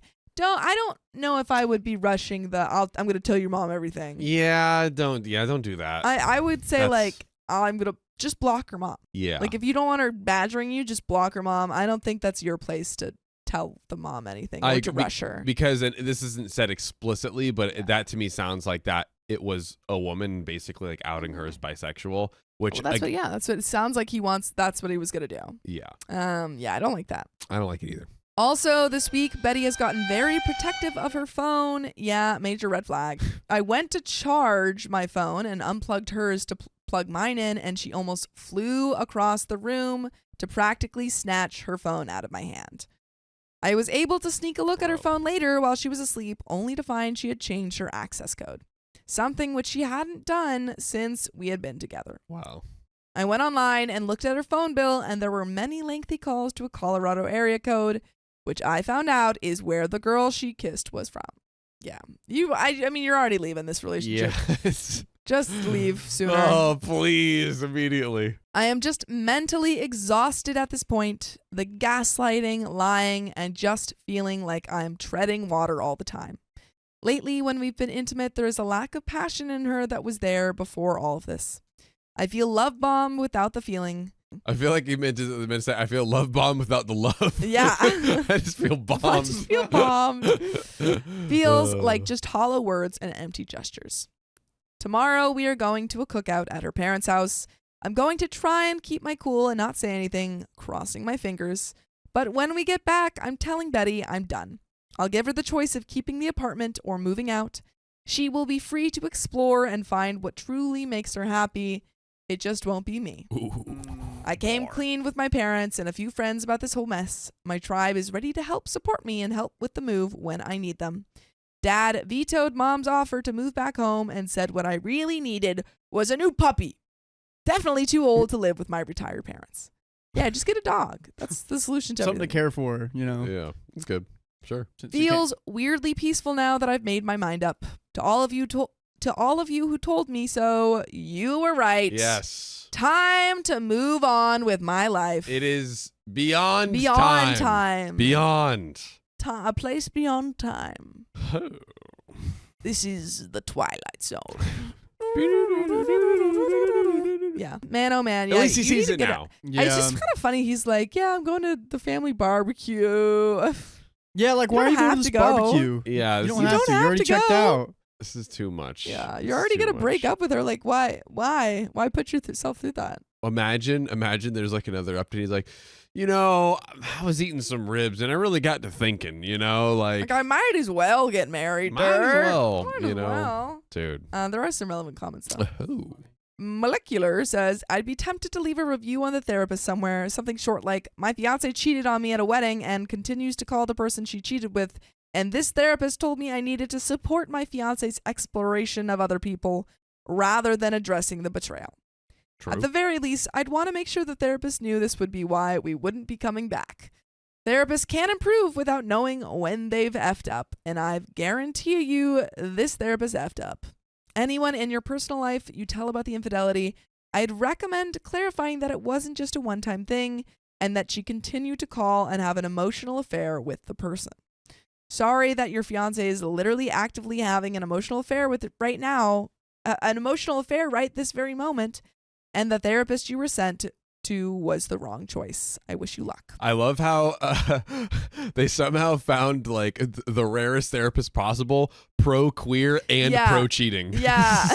They were like, you What don't a combo. understand. OP says, I like your review, but I'm unsure where I would post it. Our therapist definitely had an agenda, but if we don't show up for the next session, she already knows the reason.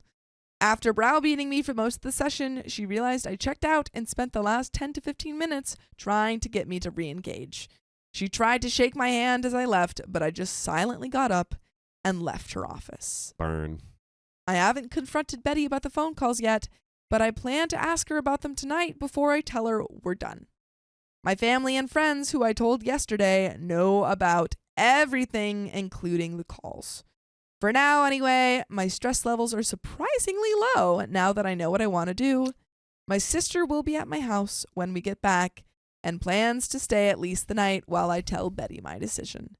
And there is another update. I am conspiracy theorizing. What are you Betty theorizing? is not going to take it well. No, I think That's Betty's my going to be theory. like, no, I haven't. What do you mean? You told me that we were going to get married still. Yeah, I think she might go a little unhinged. I think so too. I think so unhinged. too. Yeah, I don't trust it. I don't trust it either. Betty and I returned early from a cookout at her parents' house. I had planned for my sister to be at our house when we got back as a witness, but had to wait a couple of hours for her to show up.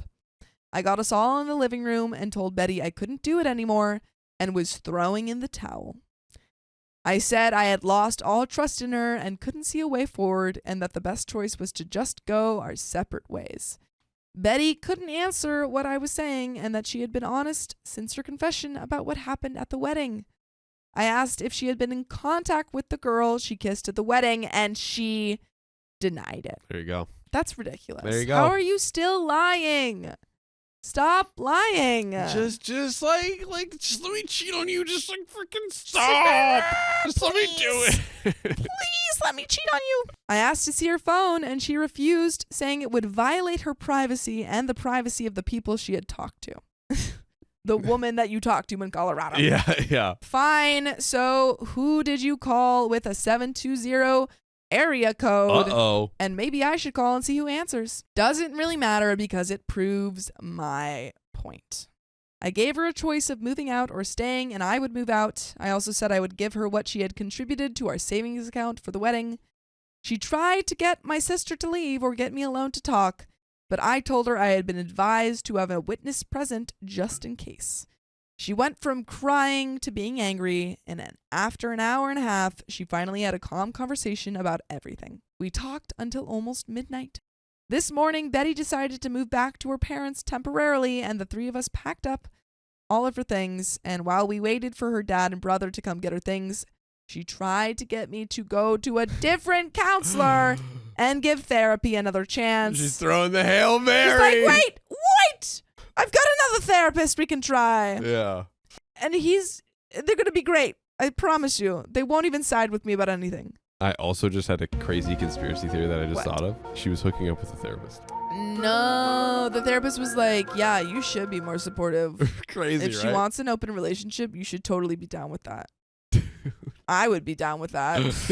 yeah, actually, I'd be so. In fact, I'd I'm be so supportive of that. So down with that. I'll throw my hat in the ring. You know. I'd even just so we have like a non-biased party. Maybe I should do it. She's gonna cheat on someone. Might as well be someone you know and trust. Yeah, you're welcome. I'm actually a professional. I said it was a waste of time. I could never trust her again, and that was no way to live. Not much of an ending. And there are some relevant comments. Yeah, I think Took a long time for Opie to realize it. Finally did. Smart to have the sister as a witness. I That's think so a too. smart Yeah. idea. So because I feel like the family is really involved. Like everyone's family is really involved in this. Yeah. Because you have Betty's parents who are like, you Good. should stay with him or stay with Betty and stuff, blah, blah, blah, blah, blah. And like, she didn't, mean to do that or whatever.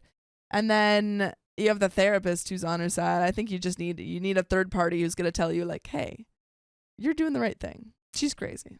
Yeah. We need some sane human. Some sane person For Opie to just be to like, be your ally. Am I a maniac or is everyone else Everyone a else maniac? crazy. Sometimes Everyone else it's is everyone crazy. else. Yeah. Sometimes it is. Sometimes, I actually didn't have a good. I was gonna say you're the Grinch, but like everyone in the Whoville is crazy. I don't know why, but I absolutely love that analogy for I that. appreciate it. Yeah, I think it was a smart move to do that. She's obviously trying to throw a Hail Mary. Yeah. But I don't know. It's just weird because she's trying to save the relationship after but originally when OP was trying to offer solutions, she was so against everything, and now is realizing that it's Yeah, I think she wanted to have Keon's cake and eat it too. so true. Their original decision was to see if they could figure it out. And so she was under the impression that they were going to try and figure it out and then proceeded to emotionally cheat. Yeah. When they were originally going into therapy and everything, was like, okay, we're gonna try and figure it out, and then she was still cheating. Yes. And then is like flabbergasted that he's like, this isn't working, I'm leaving. Yeah. It just doesn't make sense, girl. Yeah. Do we think she moves out and gets with the Colorado? Goes to Colorado. Honestly, she better. Like, might as well. Might as well. You've sacrificed everything about here for this Colorado girl. Yeah. Would you better be something special? Like, low key, is it almost like more frustrating if she doesn't go and do that? Because like, okay, well, at least it wasn't all for nothing, Yeah. At least you're like actually like exploring what it is to be with a woman and all that. Like, she better go find all of those women that she wants to explore. Go ahead. Go to the queer bars. Do it. Bring your flags. But there are some relevant comments. Let's get it. Do you have any other Let's see thoughts, Riley? Do you have any thoughts? Yeah, that's tough. I think I understand that she wants to stay in this because of how stable everything is, and that's the only thing that she doesn't want to lose. And I do think it's best that she, figure out this new exploration of herself. Yeah, do it. Do it. That's what you wanted. Relevant comments. Just a dude from NZ, maybe New Zealand. Bloody hell. Yeah, he's from New Zealand. It's so hard to believe that your wife continued to lie to you to the very end. Can I ask that once she calmed down and talked to almost midnight, did she ultimately tell you the truth and confess everything she's been doing since the kiss? If so, how on earth did she try to justify to you all the lies she's been telling you? Or at least tell you why she has lied to you all this time? Opie says, girlfriend, not wife. Ooh. Yeah. Yeah. That's what the whole story's about. Yeah. She never did come completely clean. I think she's holding on to hope that I will change my mind. She's confused and conflicted. If she told me the truth, then I think she's afraid I would leave her for sure. Her words were, I only hid things to protect your feelings. I did it to protect you. I freaking hate people like this. Okay, Capital 2250 says, have you spoke to her dad and brother or the friends that covered for her to see what she's been telling them and what they think of everything? I'd hate for her to paint you like the bad guy and claim this is all because of the kiss and not because of anything else. Opie says, I did not talk with her brother or her dad when they came over. The friends that covered for her know almost everything from my point of view. Betty hasn't talked with them much since the wedding. The husband was especially upset that she had remained in touch with the woman she kissed, and his wife has been consoling, saying it was lucky I found out now rather than later. It still sucks that those friends were hiding all of that. Yeah, come on. Also, going back to I did it to protect you, I hate when people use that of like, they don't tell you something to protect you, because it's just, no, it was because you're selfish. Exactly. That Yeah, is it's not selfishness. that is not to protect you. That's to protect you. Your feelings. Not yeah. me. Yeah. OP on trying to save the relationship. At first, I thought this was just a speed bump and something we could get past, but it became a sinkhole that just got deeper and deeper. Ooh. I believe her first therapist got her started down the wrong path, but in the end, she just became selfish and self-absorbed, which really turned me off. It kills me to think she threw away what we had and all the plans we made. It was like she had become a completely different person in such a short time. And OP on his relationship with her parents and changing the locks and the friends group. I had a great relationship with her family until her mom was like, just get over it. Yeah. Just Mom it's sounds like she fine. sucks. It went south with her mom when I postponed the wedding. Her mom was all wrapped up in planning the wedding and was almost too involved. So when I pulled the plug, she took it hard, almost personally. I got everything changed but the locks, waiting on the landlord for that. Definitely culling some friends after this. That makes sense because your friends were not there for you. Yeah. Most of my core group has been pretty solid through all of the drama. More on cutting back the friend group. No, not completely. They are part of a larger friend group. I keep my distance, but try to remain polite. The rest of the group knows they kept the secret from me, and they have gotten some grief over it. They both have been remorseful and have supported me as things have played out. The wife was friends with Betty and still talks with her quite a bit. The husband and I were really close, but I don't engage with him anymore unless it's in the group setting. That sucks that you were super close with him, but because his wife is friends with Betty, the pals can't be pals anymore. Yeah. Let pals be pals. You know what I mean? Pals. Final comments from OP. I dropped a box with some of her things we missed and some of her mail at work today. She wanted to talk and possibly meet for dinner to talk, but I told her we just need to move on and left. I have blocked her on everything and just want to put everything behind me. And, well, she is gone for good. Wow. All of her stuff is out of the apartment, and she got her part of the money we were saving for the wedding. I blocked her on everything and have no plans to contact her again. I don't need closure, apologies, or explanations. She has made several attempts to reach out to me through friends and at work. Oh my God. The people at work know not to bother me and don't even take messages from her anymore. The friends I politely tell why I won't take her back, and they understand and drop it usually. I've had to block a couple people who keep after me to talk with her. Why is everyone so involved? Dude, stop being so involved. Just leave them alone. Like, who would do that? Why would you like go around and be like, hey, take her back, take her back? I know you're allergic to shrimp, but just take another bite. Just do it. Just do it. But that is the end of that story. Wow. Man, oh man. Wow. Yeah. Yeah, it seems like okay, well it seems like your friend you've hashed it out with your friends. I feel like we finally basically resolved, come to a Yes. resolution on Yeah, everything. Betty's not in your house anymore. She's Yep. gotten all her stuff back. You don't have Mhm. to talk to her mom anymore. Nope. The only bad part is that you lost your guy friend who you were close with. Sucks. But there's sacrifices that you have to make for a peaceful life. Sacrifices you have to make. There's a little bit more. No, it just basically I think sounds like she got put into a psychiatric ward. Oh, damn. Oh. Yeah, just okay. Hi, mate. Just checking in on you. Someone says, and then it says she just got released after a psychiatric evaluation after an incident that landed her in the hospital. Of course, her mom blames me for not being supportive enough. I've tried to maintain no contact and doing better for the most part. Still have moments of doubt that I did the right thing, but it's getting easier. Trying to stay on a steady schedule at the gym. I got a new trainer last week. Other than that, it's just getting up and getting through the day. Man, that's tough. Yeah. But OP, you were not in the wrong for that. Yeah, you gotta, OP's doing what he should be doing. It's like, hey, Yeah. let me focus on my life, make myself happy, improve. It's like, it's not. You can't control. Yeah, it's not your responsibility. Yeah, it's out of your hands. You truly, I one thing I will applaud OP for is like, I think at every turn, he really sat down and was like, okay, how can I try to make this work? She Yes. has these wants and needs. How can I try to acquiesce without disrespecting or hurting myself too much in the process? No, I think OP approached it really well. Two more comments. Her story about the wedding never changed after the first confession. She did admit that the girl she made out with had been talking and they wanted to plan a visit, but she was holding off until she could do without going behind my back. Whether or not that is the whole truth, I'll never truly know.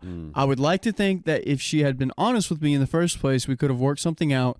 But with the lying, manipulation, and selfishness, I just lost all trust with her, and I couldn't commit to a marriage with someone who treated me like that. I have had to cut her and a few friends out completely out of my life. In the long run, I think that's what's best for me. Yeah. 100%. I think so too. Yeah. Her mom had blasted me for breaking her by not being there for her. I told her the story from my side, and she didn't have much to say.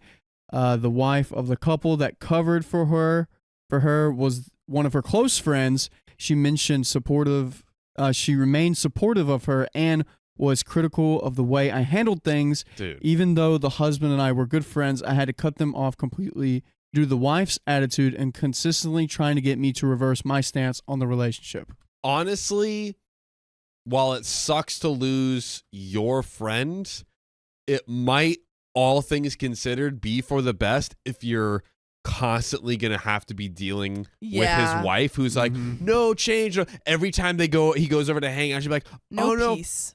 Take her back. Da-da-da. Yeah, you don't want that. OP needs to get as far away from all of that as possible. So that is just some unfortunate collateral damage. I feel like it is. Yeah. Sucks though. It sucks to lose your friends, but it sucks worse to lose your peace.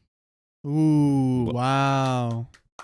That's deep. That was deep. Thanks. Philosopher Sophocrates over here. Call me Sophado. Philosophizing all over the place. Man, oh man. Yeah, that's the last of the updated new comments. Well, there we go. How do I break up with my girlfriend when things are perfectly fine?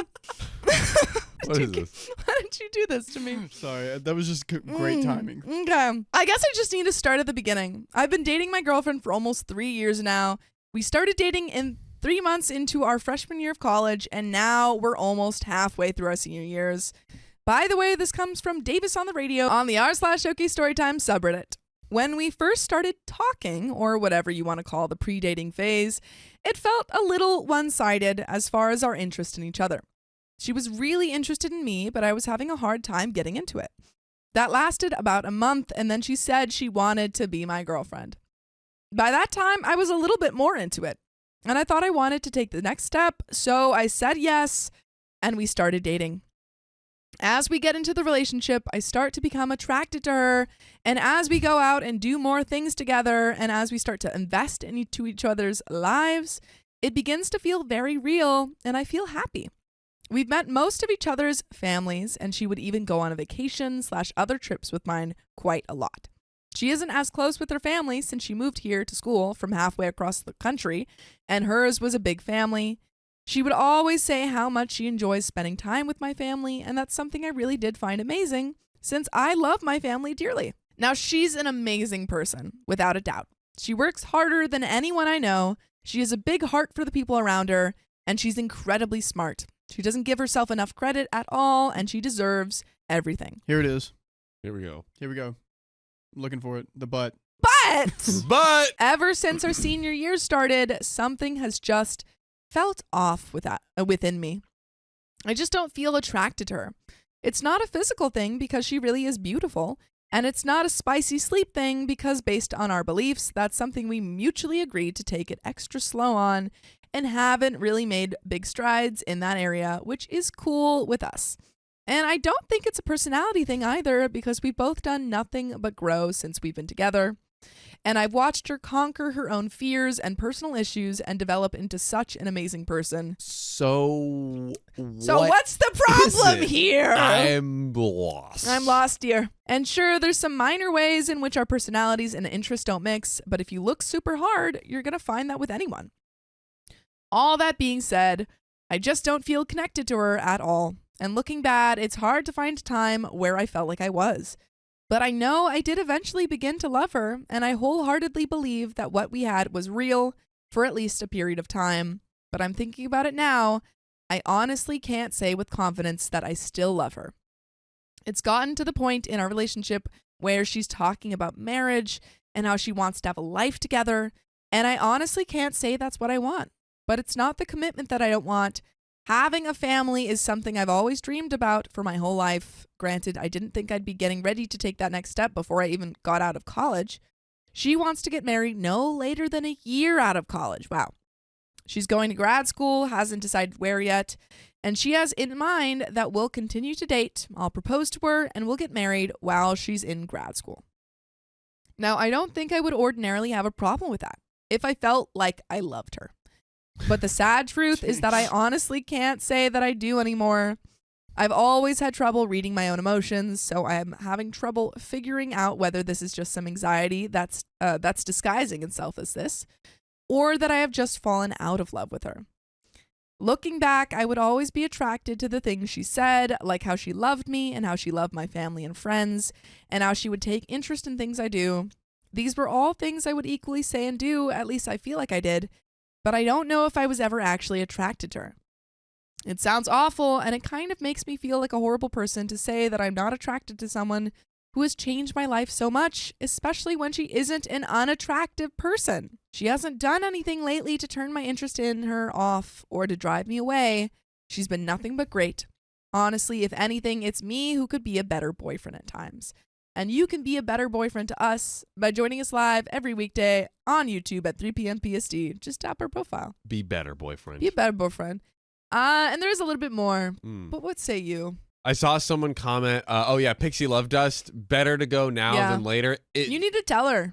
Yeah, you just sound like super confused and just like low key almost like read out this Reddit post because it's probably as honest an expression as any you'll have of like how you're feeling, and that's it. Yeah, do not hold this inside. Yeah. Like, explain it to her. And that doesn't mean, like, you have to break up with her immediately. But just explain it to her. Be honest. Like, this is where my brain is at right now. And then have a conversation, take it from there. Yeah. Because you don't want to get married. I mean, if she wants to get married in a year, then you got to figure that out. Figure it out. There's a little bit left. Oh, let's read it. Am I just being insane, or is this a real feeling that happens sometimes? If I'm just being a jerk, I can totally accept that. But I'm just so lost at this moment. I do know that these are very real emotions I'm having, but I just don't know what they mean. Truthfully, I don't want to be with someone who I'm simply not attracted to or compatible with. Was my part in this relationship built on a shaky foundation, or am I just making it shaky in my head? Should I tell her how I feel in a way to not hurt her feelings and say that I want to fix it? Right now, a big part of me wants to make time to work on it and fix it. But I don't know where to start with that. How do you rebuild an attraction to someone that you're not sure was really there in the first place? And that is the end of that story. You don't? You don't. But I think you just talk to her and you don't necessarily say, I want to fix this, but just say, like, this is where I'm at. Yeah, I imagine she'll probably be like, yeah, it's probably not worth it. Or maybe you do some therapy to, like, basically deeply have that discussion and dialogue and like kind of explore it to like fully understand a bit, but no, because you deserve someone that you're attracted to, and she deserves someone who's all in to her. 100%. Man, oh man. Well, that's the end of that. Here we are. But if you love us, make sure to subscribe. We love you, and see you tomorrow.